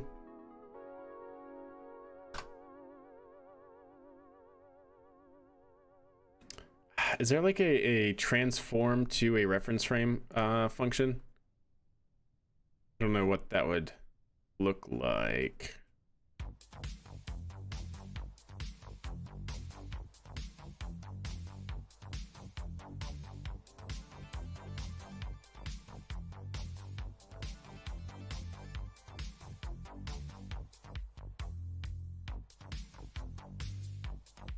RCS reaction wheels. Is there not like a rotation? Or do we have to implement that ourselves? Custom axis. No, those are all that. Stage, get action group, toggle action, add nodes, remove nodes. Okay.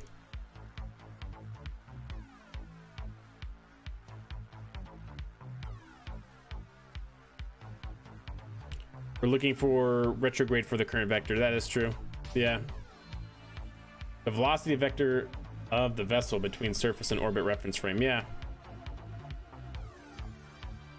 Like, I feel like we should have it right now, but for whatever reason, it does seem to be taking into account the orbital velocity and not the velocity relative to the body, to the surface rather.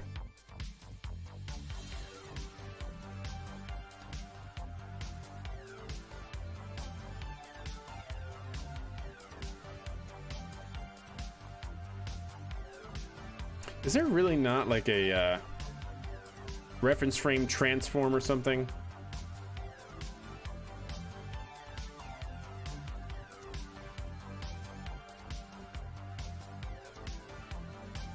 I could have sworn that there was.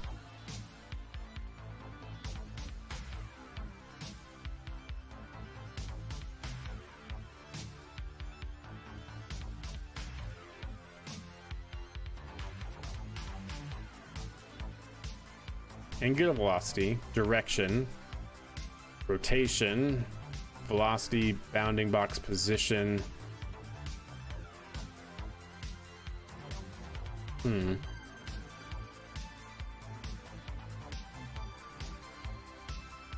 Transform, it's in the Space Center? Of course it is. The last one that I was looking for.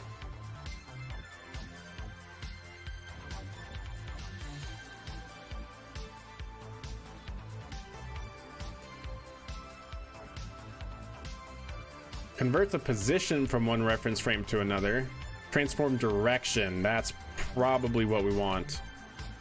Converts a direction from one reference frame to another.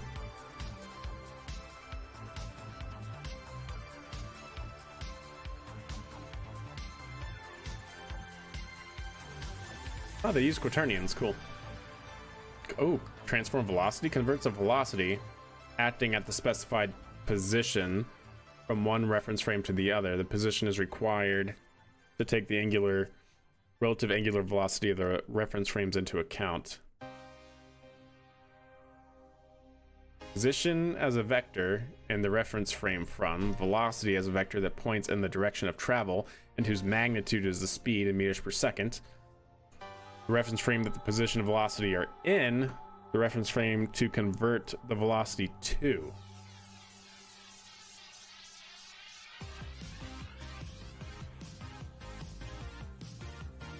Is it just this that we want?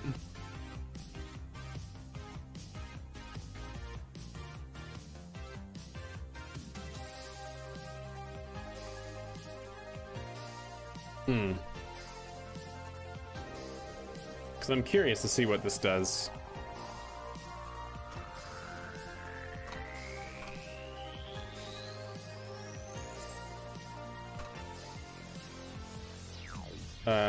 Vessel. Wait, actually, is it under Space Center? What do I call this?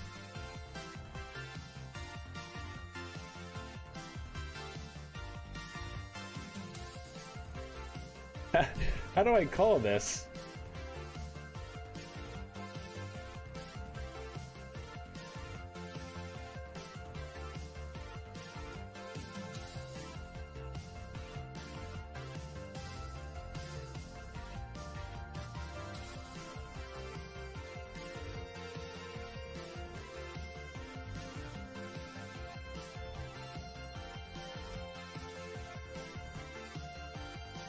I don't know what how I'm supposed to call this.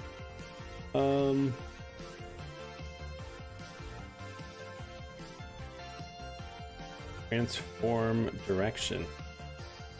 Is it just direction equals transform direct? No, that can't be it. Do I already have? Because I have con.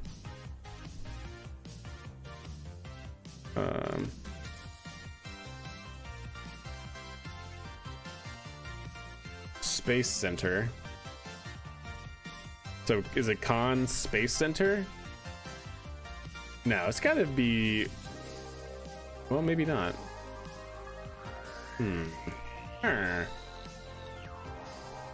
Con.spacecenter. Yeah, okay. It's kind of weird. I don't know why it's not part of the vessel or something like that, but hey, fair enough.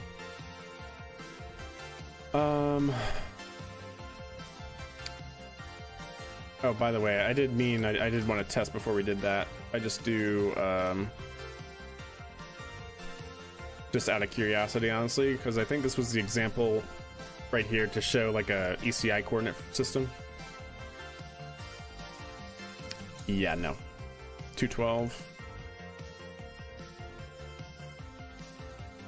Because we should still be using the same... Wait, are we using the same? No, we're not using the same velocity anymore. A velocity frame, of course.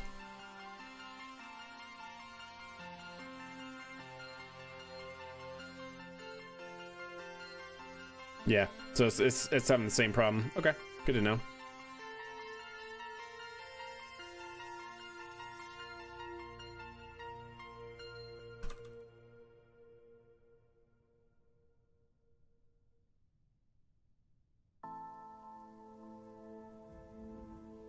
Names.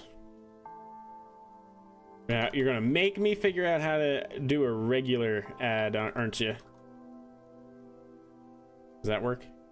Hell yeah, that should work. All right. So direction, let's do that as surface velocity frame, retrograde, and then direction is going to equal con dot space center dot transform direction. And so we need the from and the to. The transform direction, the direction, which is going to be direction.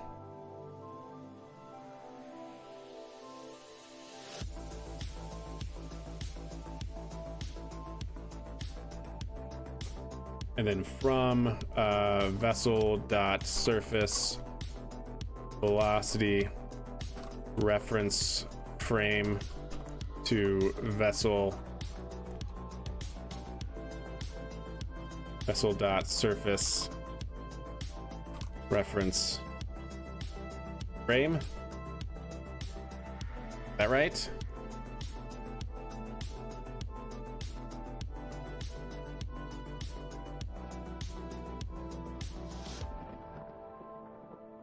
That seemed, at least it didn't break anything.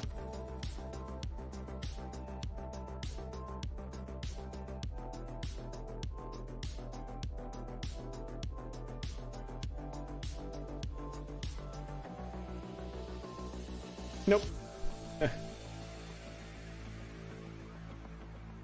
So, because right now it's saying to go to 150. 150 would have been right there. 160. So that ain't it. Retrograde though. Like retrograde. I don't understand, chat. How is the retrograde not getting found into the right reference frame here? Surface velocity reference frame.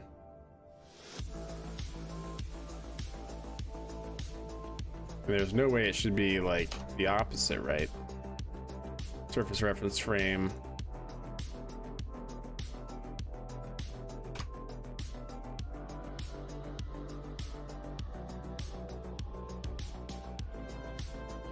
Or maybe this is correct. Maybe we need the maybe we need the orbit frame to go into the surface velocity frame, so we transform and get rid of the orbital velocity question mark. That seems wrong. Just saying. So now this is saying 320. I don't know, that's not right.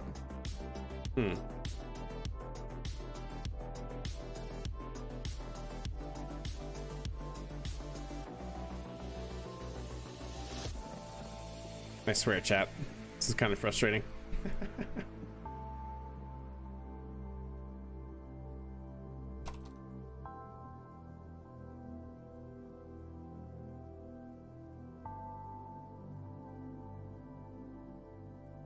So that had the same thing there. Body.reference frame. Body.reference frame into surface velocity reference frame. Right, because 324 off of that is not correct. That should be closer to 360.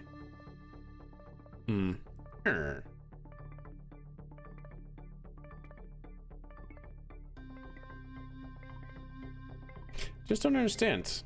What, like, it does seem to be taking into account our orbital velocity, which is weird. Despite, I think, the frame working as the frame is, yeah, still doing the same issue with that. So then we go this way, it's taking into account some other velocity component.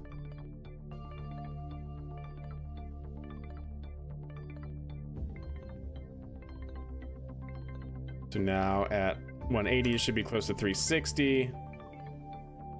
Yeah, it's not. It's the same 30 degrees off as it was before.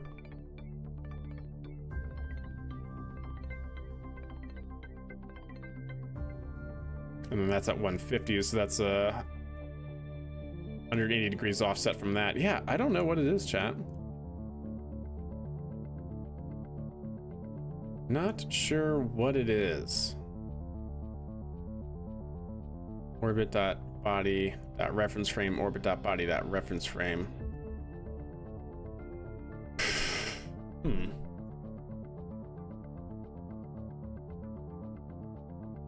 Could it be an ATAN 2 argument order? Wait a second.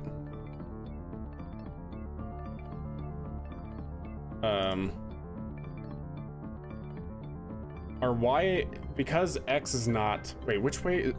Y is X. Oh my God, it should be Z over Y, right? Because X is always,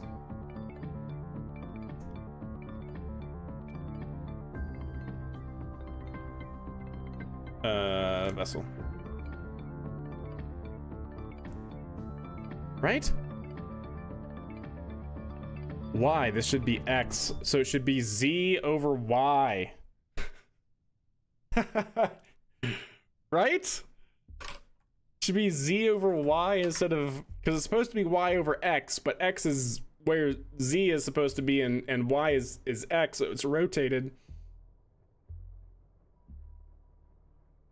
Is that right?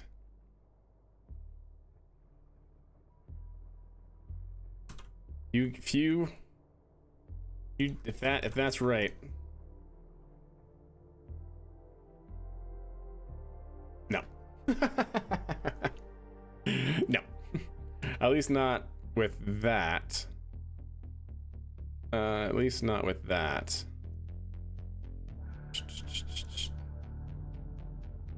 It's not supposed to be surface reference frame. 299. Have we tried the hybrid with the surface ref for velocity? Not that specific configuration, no. Does this still work with the 270? But real quick, chat, is that right? Because wow, we're still in an eclipse. That's cool. Neat. Look at that eclipse, chat. It's the end of the world, right? Because shouldn't it be, if it's supposed to be Y over X typically, when your X is pointing in your velocity vector, Y and Z are typically like this, or you can also have northeast down or Z pointing down and it's rotated. So it should be Z over Y now. Right? Because this is typically your X in convention, and this is in your Y, and it's supposed to be Y over X. So if they're all switched around, all right. So by the way, does this work as is? So we're at 270 roughly. It's at 270. It's actually on the opposite side. 280 and increasing.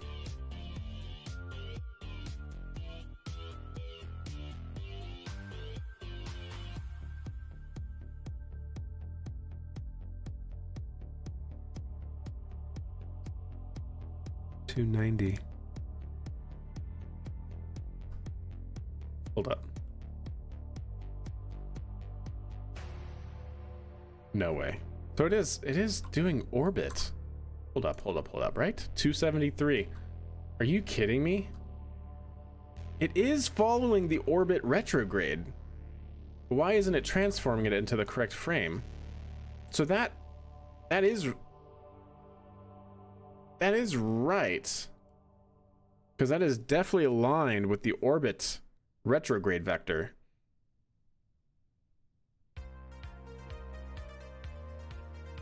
Which is the orbit reference grade vector. But then why isn't it changing the orbit body reference frame that it's in correctly? Or how I think it should be correct. 332 now, so it's 90 degrees offset from that, so it's over here, so that's definitely not right. It is accurate. Yeah, we do have an apoapsis, don't we?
Oh, well, yeah, suborbital, sure.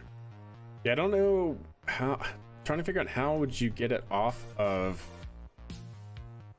your tracking your orbital velocity as part of your velocity. I would think the reference frame would do that, right?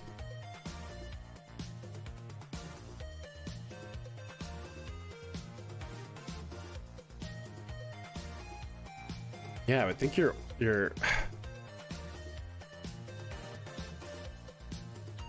oh, I'm stupid. I need to change this.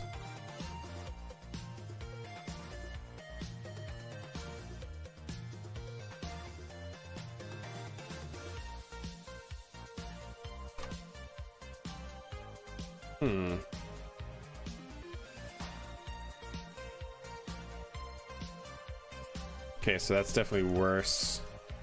Yeah, I'm just trying to map in my mind what we're actually using here.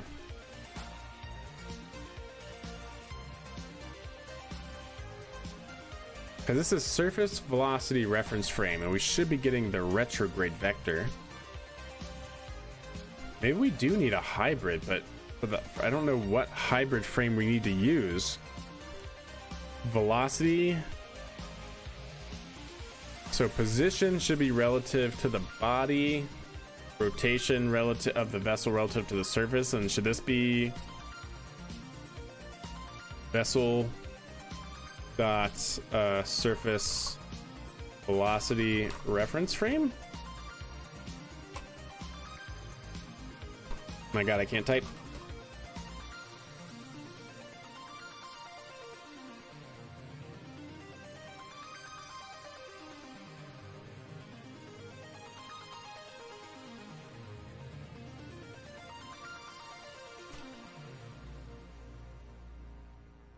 And then from the reference frame, unless I need to transform it into the reference frame.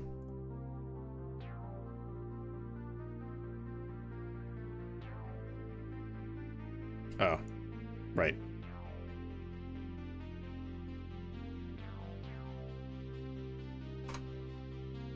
I feel like we're right there. Like this is the right setup, but it's just trying to figure out how we're supposed to get the retrograde vector without the orbital velocity in it.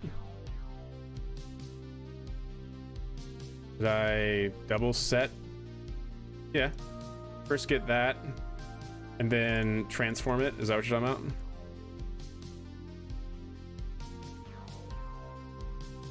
Like you want to just get rid of that?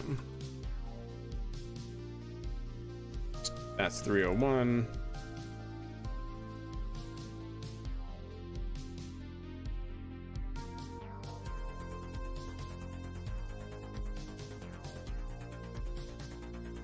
$125, which is over here, 90 degrees offset.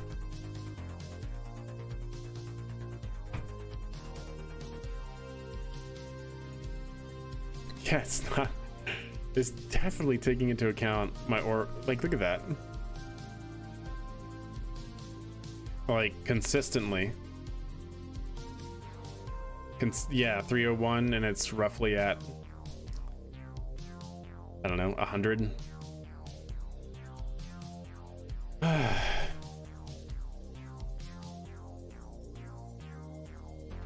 Yeah, because I'm using it in my transformation.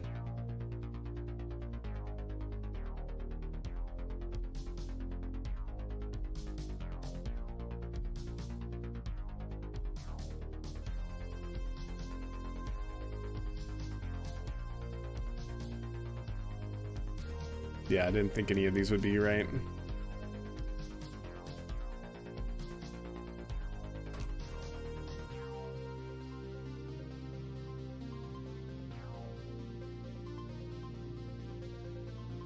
$337. Nope.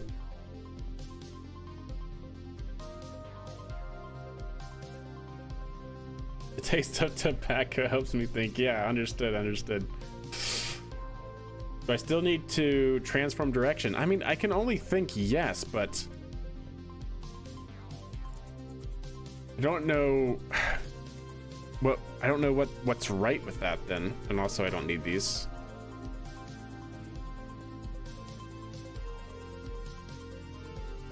Like if I do,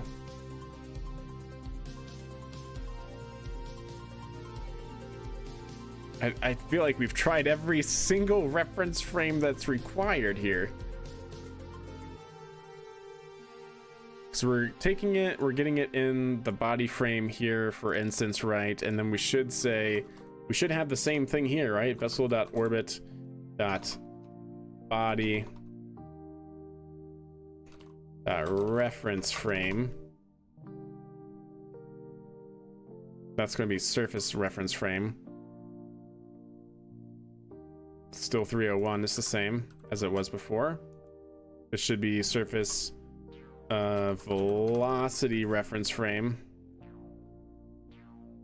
Like, I feel like we've tried all these combinations before, and no matter what it is, they always take into account the orbital velocity. Yo, what's up, Obama? How are you? And so that's what's really confusing. So, like, if there is a specific reference frame we should be using, to not have it take into account our orbital velocity, then I honestly have no idea what that should be.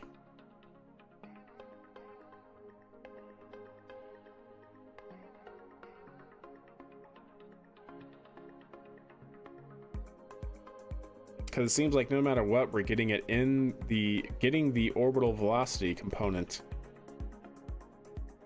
which clearly we do not want.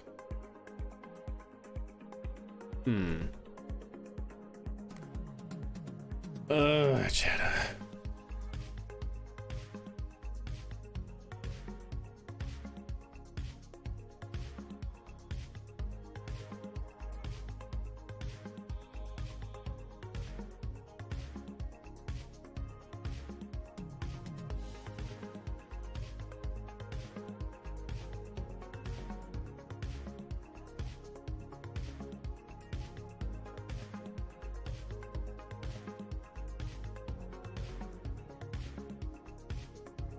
Wait, hold up. I just want to confirm something here.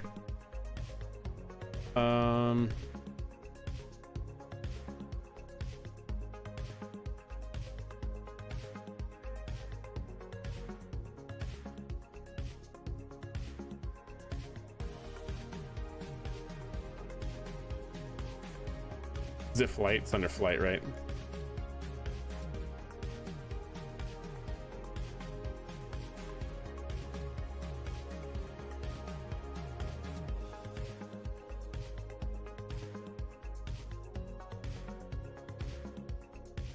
Well, there you go.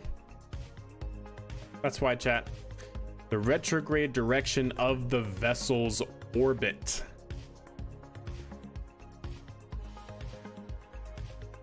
So it, yeah.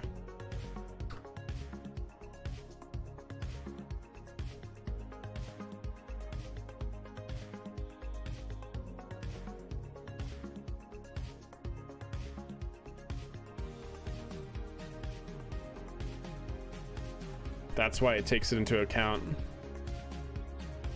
And it's not, it's the retrograde direction of the orbit. It's not even the velocity, right? Not even the retrograde velocity.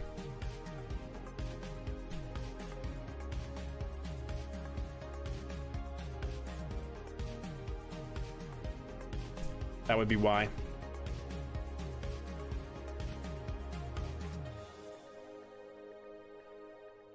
That would be why.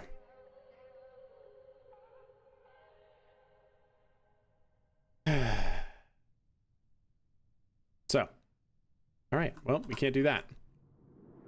Let's get rid of that for a moment. Custom function it is, indeed. I want this one. And we know they should be both negative for the inverse, and it should be 2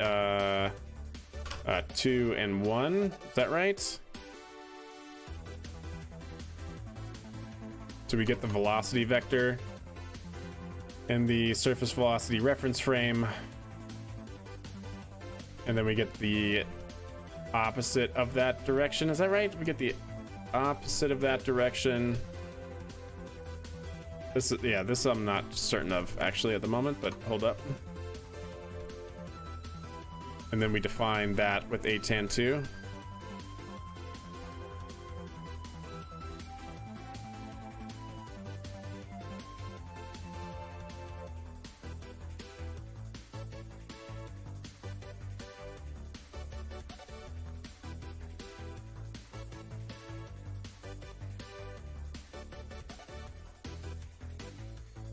Actually, you know what? Without even doing that, let me do this.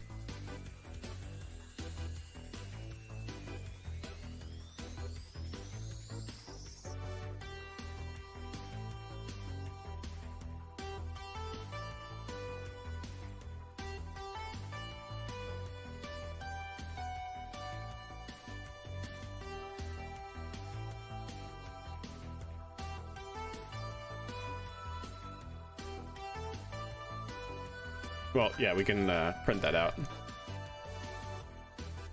But that's only going to be 2, so we want that to be 0 and 1.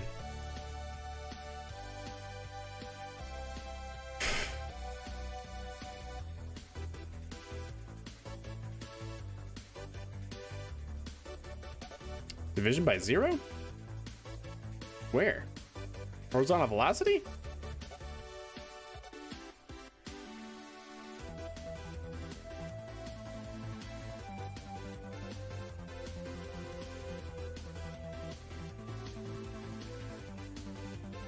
Oh,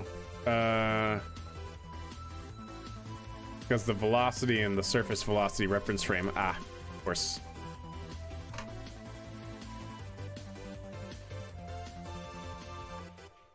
No, it wasn't that? Wait.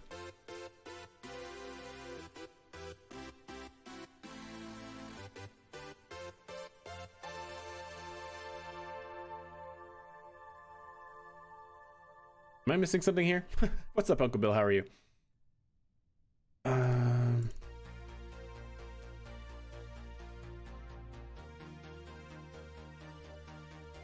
mean, we definitely have a velocity component in this one, right? Oh, ATN2 expected. Wait, did I not? Oh, I'm silly.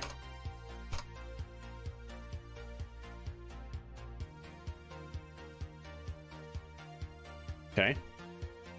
Well, that gave us a non-divide by 0. Am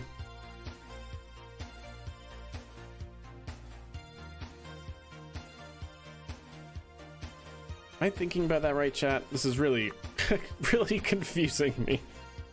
I'm starting to get too down in the weeds to understand what's going on here. With all the different things that we've tried and learned.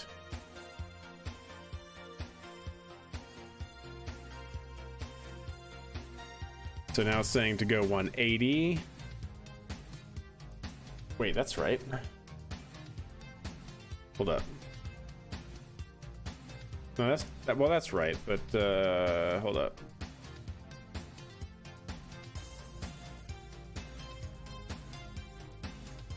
This was not right.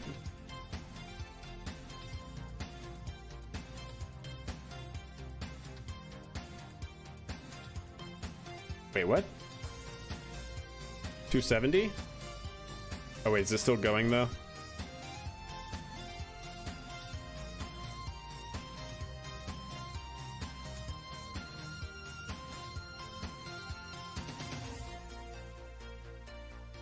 Did we do it?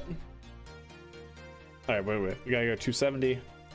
Let's go north again because it should be 180, and then we'll go to 270, and it should be 90. So this is 0/360. It should be at roughly 180.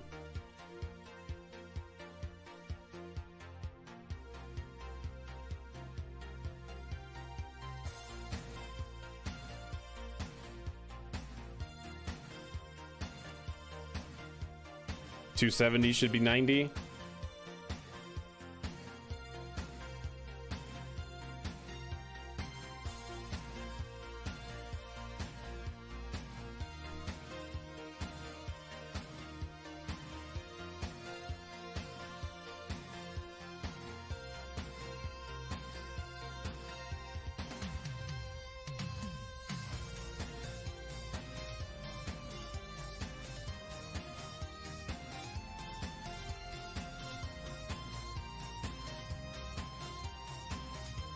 That might be right.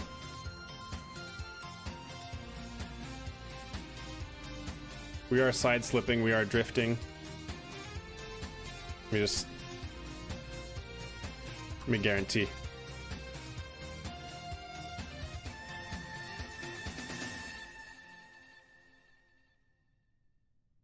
So right now we're at 315.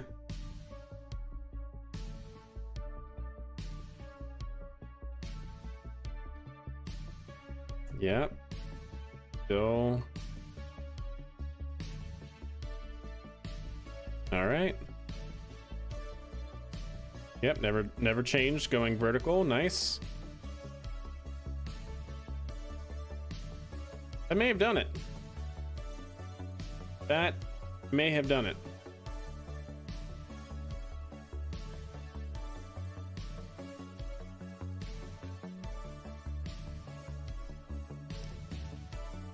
Should be now to 180. We're at passing 180, 171.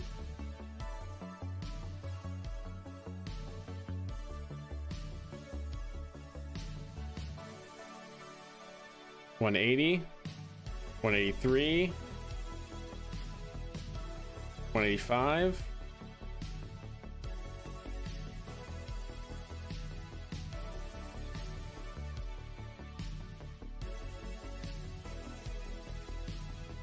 $190. It's holding at 190, so that seems to be a little off, actually. Holding 190, but we're 27 degrees off. So we're missing 15 degrees or so. We're at 190. Does it work at different longitudes? I don't know yet. I'm trying to figure that out.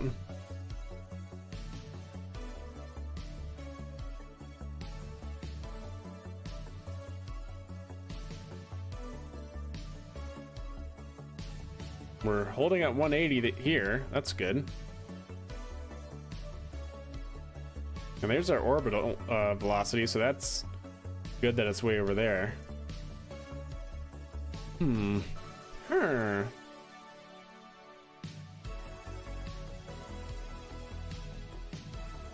And we are at 3 degrees off there, which is good. That's a good thing. 3 degrees off here, 3 on the opposite side of 180. So that's promising. I can't tell. So what are we doing here? This is the orbit body reference frame.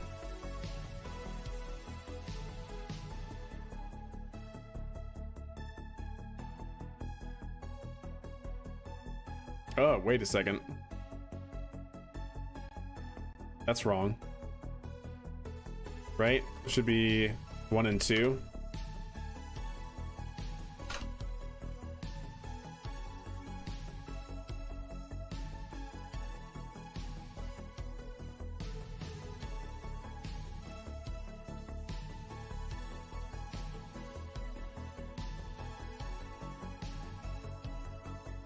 That should change the magnitude. Change it a little bit. Maybe that's why. Yeah, keeping your head on straight when you're going against what you typically go with for your conventional reference frame directions is really throwing me for a loop with all of this.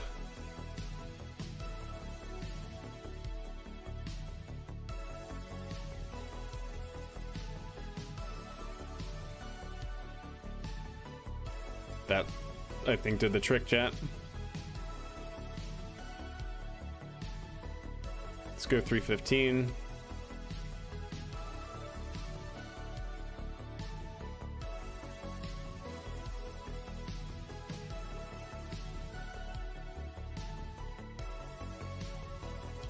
Yeah, the left-handedness, I know. I think that's good. I think we finally figured it out.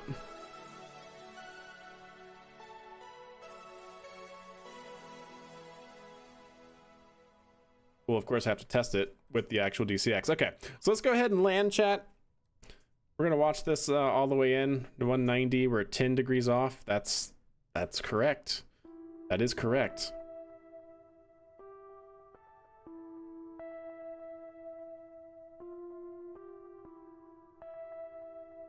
Congrats. Yeah, I know, right? Like, woo! Yeah, we did it, chat.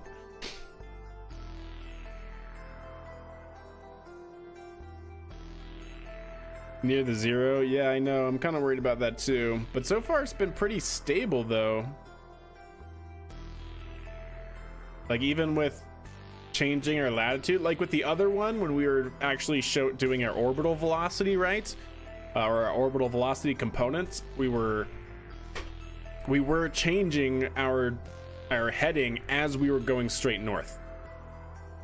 So this isn't really doing that to any of the same degree, so I'm hopeful that it's not that case, but it could be. It absolutely could be. Wouldn't rule it out with how everything else has been going.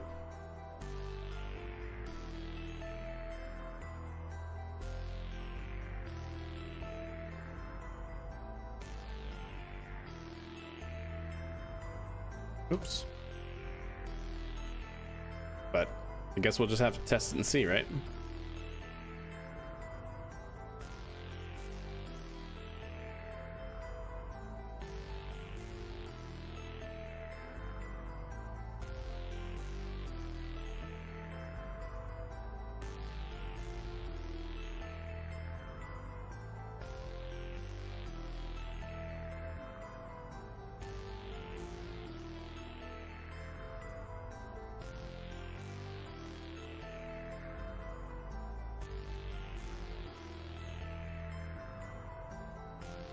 Wow, this thing is booking it, chat. 130 for a bush plane. Pretty good.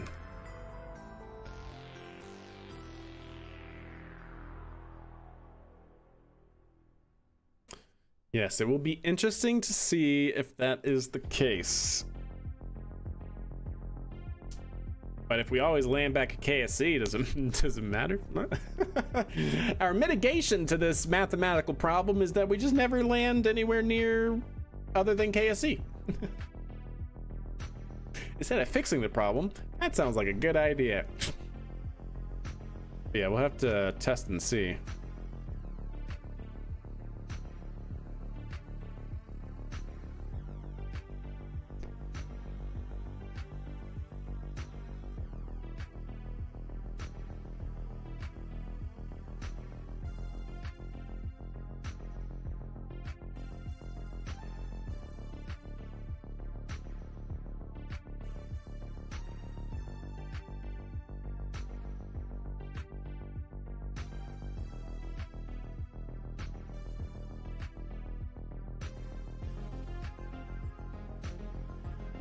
Yeah. All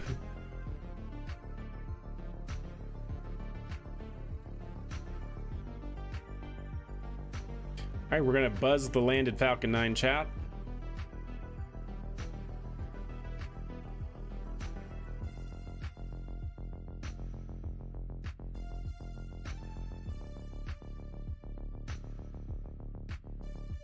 Falcon 9 and target acquired. Yeah, we put a Falcon 9 right at the end of the runway, you know, because that's probably the best place for it.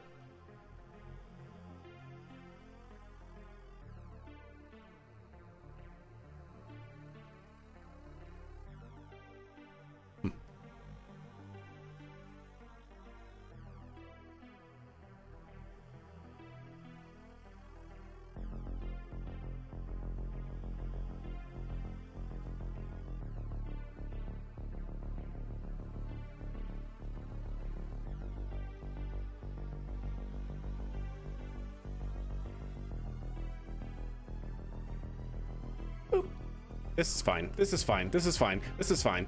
This is fine. These wheels, chat, I swear the rover wheels are horrible, but they look great. All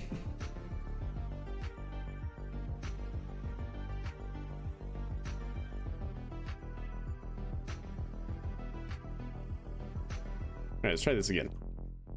It's not like we don't have plenty of runway, right?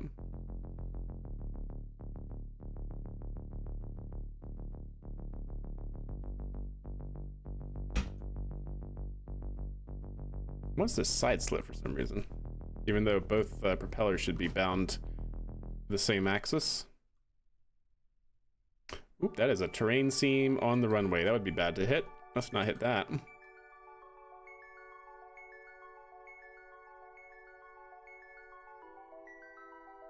This is fine. Yep, see? Told you. Told you, chat, this was fine.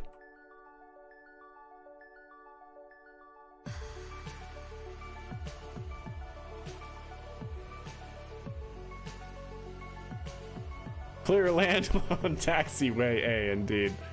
You know, not kidding. What's up, Draw? How are you?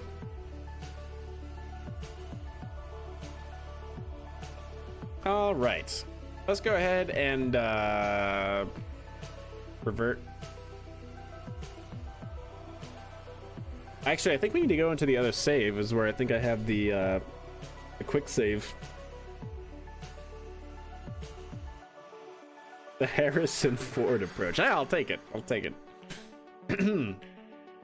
Yeah, I think I need to go to the other save. I think that's where we have our DCX test article ready to roll.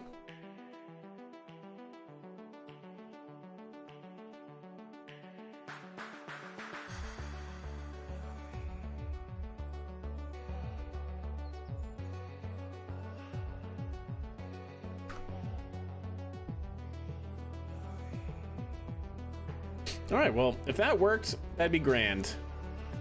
That's all I got to say.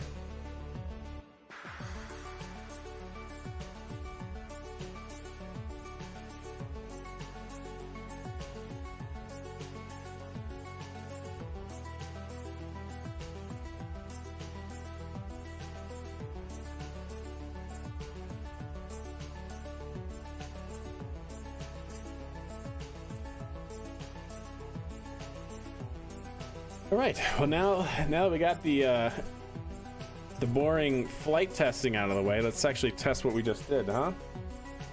So, bring this over here. Full screen it, save it. DCX, I need to come all the way down to here. To this stuff.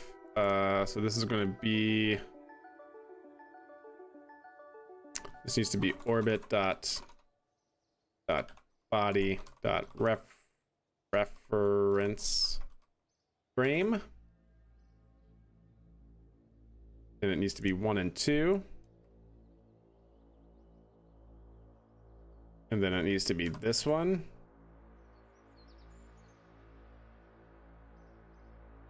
not that one.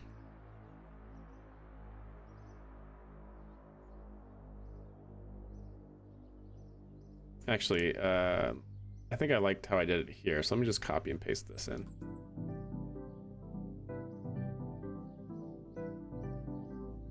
Actually, no. We'll just save all of that I had, even though that'll just become technical debt. We should probably just get rid of it, but anyways.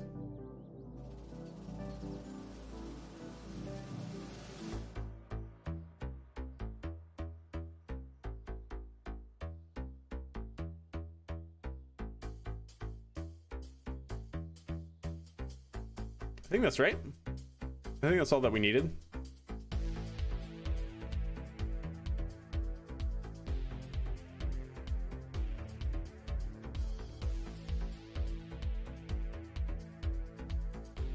All right, let's try it out.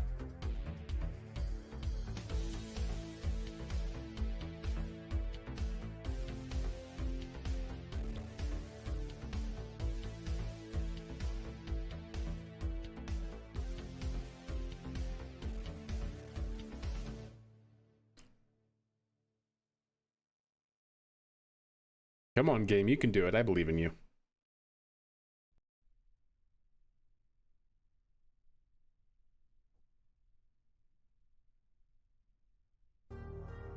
Ah. Ah, yes, but of course. Ah. Ah, yes. Mm-hmm. I see some similarities here.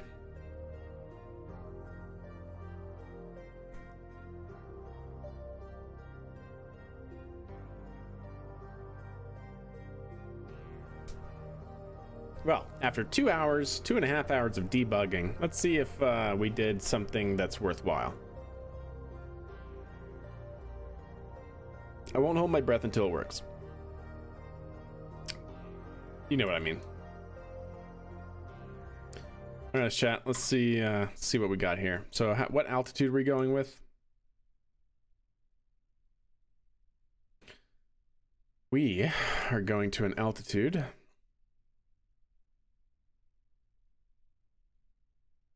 Of 50,000. Let's not. Let's do like 8,000. That seems relatively. That seems good. 3, 2, 1. Ignition. There we go. Perfect. Should be going up to an apoapsis around 8,000 meters.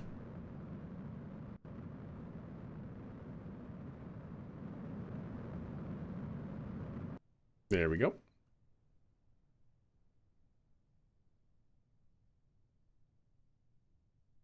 It'll cruise up to Apo now. Pitch over into a belly flop mode.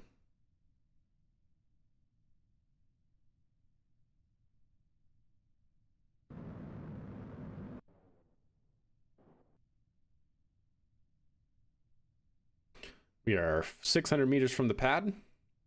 Vehicle is commanding a pitch down of 16 degrees to start moving towards the pad. We are now moving towards the pad. That's our target.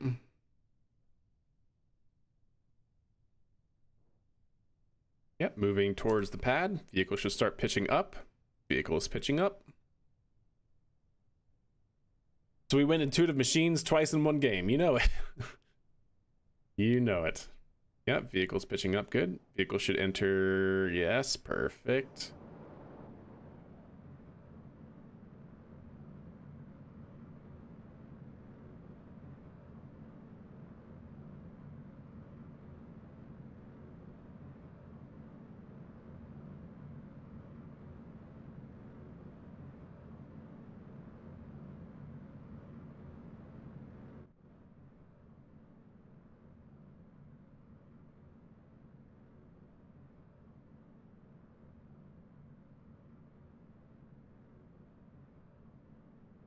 Hmm.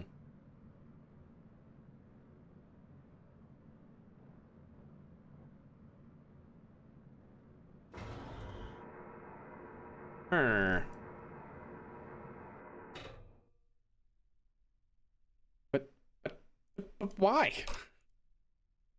It said 270 well, at the very end after we landed, but it was saying our commanded heading was, yeah, essentially 270, exactly opposite.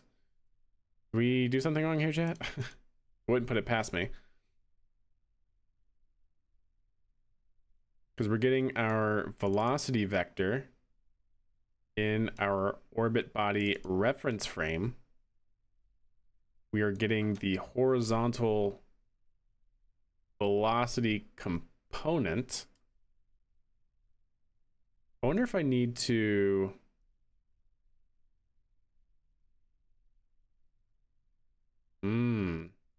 I wonder if this actually needs to be...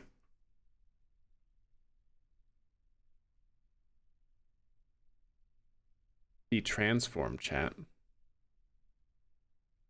into the surface velocity frame. I wonder if that actually has to be what gets transformed. Yeah,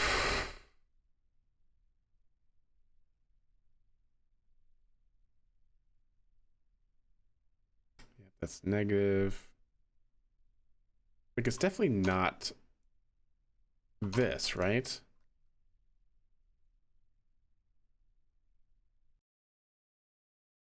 Like, I swear did we not just test this out?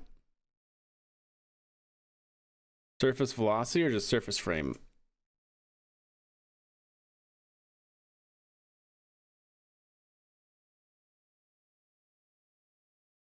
Yeah, maybe surface velocity. Yeah, surface frame.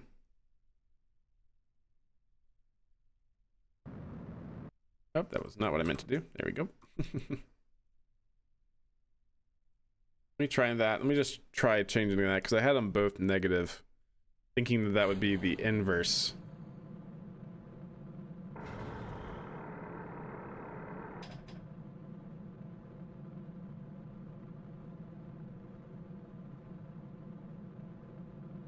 It should be 90 plus pitch input. Pitch. Oh, I don't even have. Oh, wait. Is that why? Well, no, because it should be. Yeah, even if I don't actually have the pitch input being updated or whatever, the heading should remain the same, or like the heading should be correct.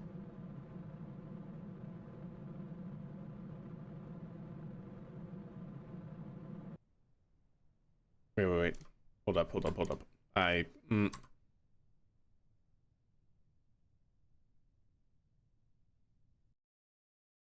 Stand by.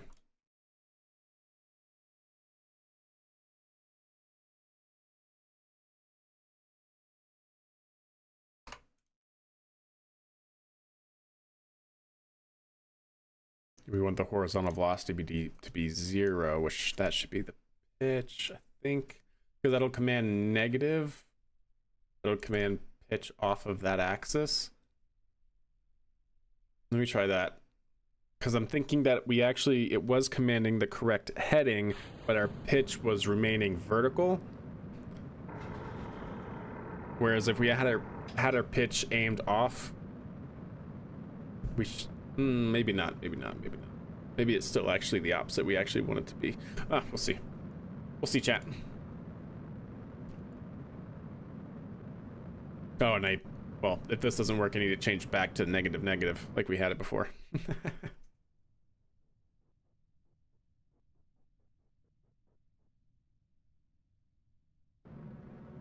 I forgot to change that back with the changes that we just made. Change one thing at a time, Rocket Guy. Gosh. At least this part works. This part works wonderfully.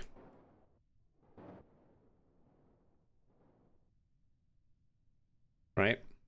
Because we built a controller that manages our distance and our velocity towards our landing zone.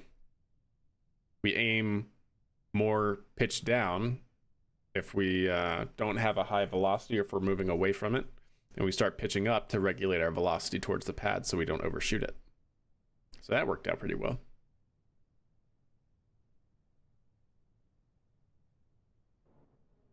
Going into landing mode, engine ignition.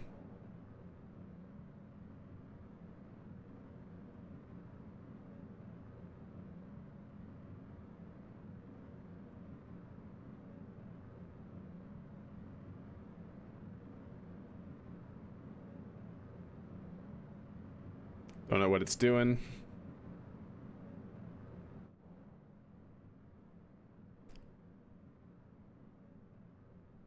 No, it's definitely on the opposite side of what it should be.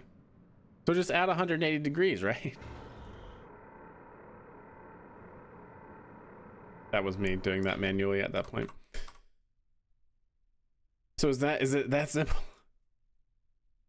So yeah, I want to add this back to negative like we had it before, thinking that that is the opposite, like the retrograde vector versus the prograde vector, but I'm not holding my breath on that one. It's circularizing. Yeah, that's what it's doing. Obviously.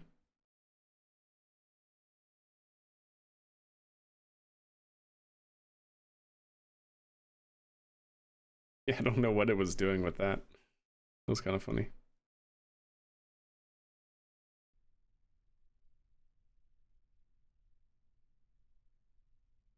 All right, last test here. And if this doesn't work, we'll go back to the drawing board, chat.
This thing's pretty cool in this case. Going into landing mode, now engine's on.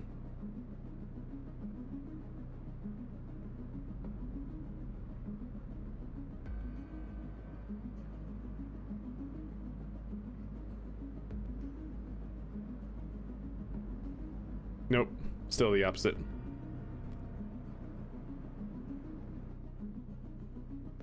Yeah, still the opposite from where it should be.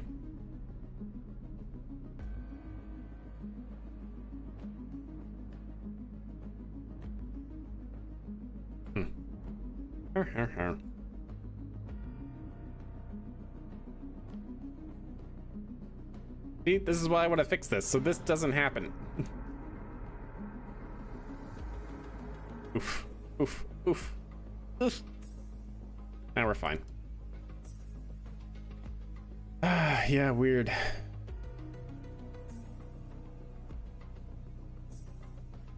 Like, is it just a matter of adding 180 degrees? I don't think so. I don't think so.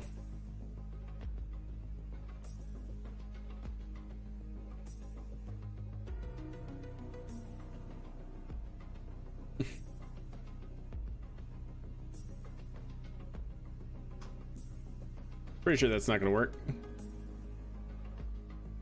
Pretty positive that's not gonna work. F4 landing if I've ever seen one. Hey, well that works. Is that how EJ landed in F4 today? Oh, that's right, the F4 did come out today. I saw him playing F4. Or well, F4 for the F4, yeah, I guess so. He was playing Fallout 4 though, right? I guess he, did he start with, DCS or something? He didn't like it or something? I would have thought he would have been playing that for a while. Yo, what's up, Snackless? How are you?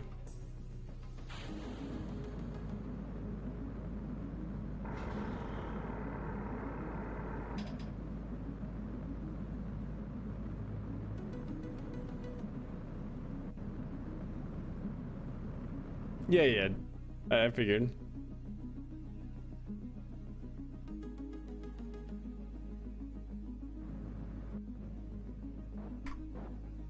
All right. Let's see what happens.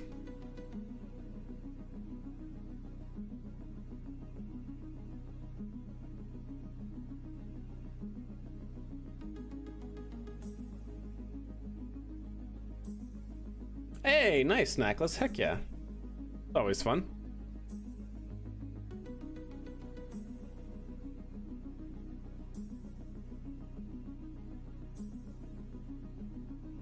Okay, we're looking good. We always look good through this point.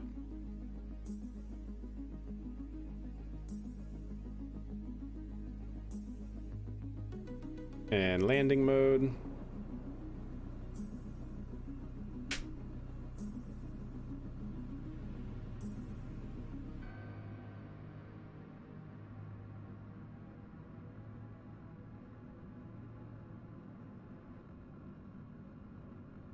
I wish I knew why it would do that, but hey, whatever. Something to do with the autopilot, I guess. And then it immediately goes to the opposite side that it should. Yeah. Heading of 67, when in reality it should be the exact opposite. Skirt!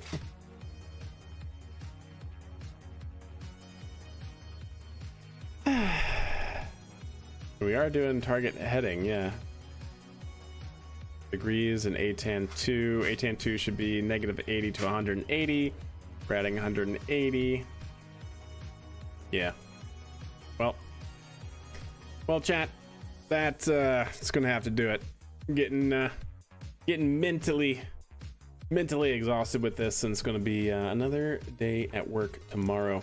So, yeah, that's gonna have to do it. We'll this back up probably on Friday, and really I'm gonna do some probably need to do some research off stream to see what the heck is going on with the kRPC reference frame, the coordinate system conventions, and all that jazz. So hopefully Friday, fingers crossed, we'll figure it out.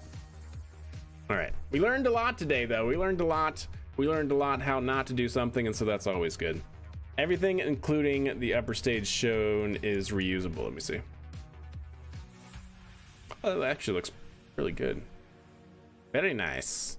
Oh wow, you have really been working in the reusability department. Yeah, yep. All of the things. Nice. Those are solid. But anyways, chat, have a fantastic rest of your Wednesday wherever you may be. Have a good Thursday, and we'll be back here on Friday with more KSP action, chat. And that's the goal. That's the goal. And we'll also maybe do some, I don't know, some rocket talk or something. Who knows? But anyways, I'm out. Have a good one. Laters.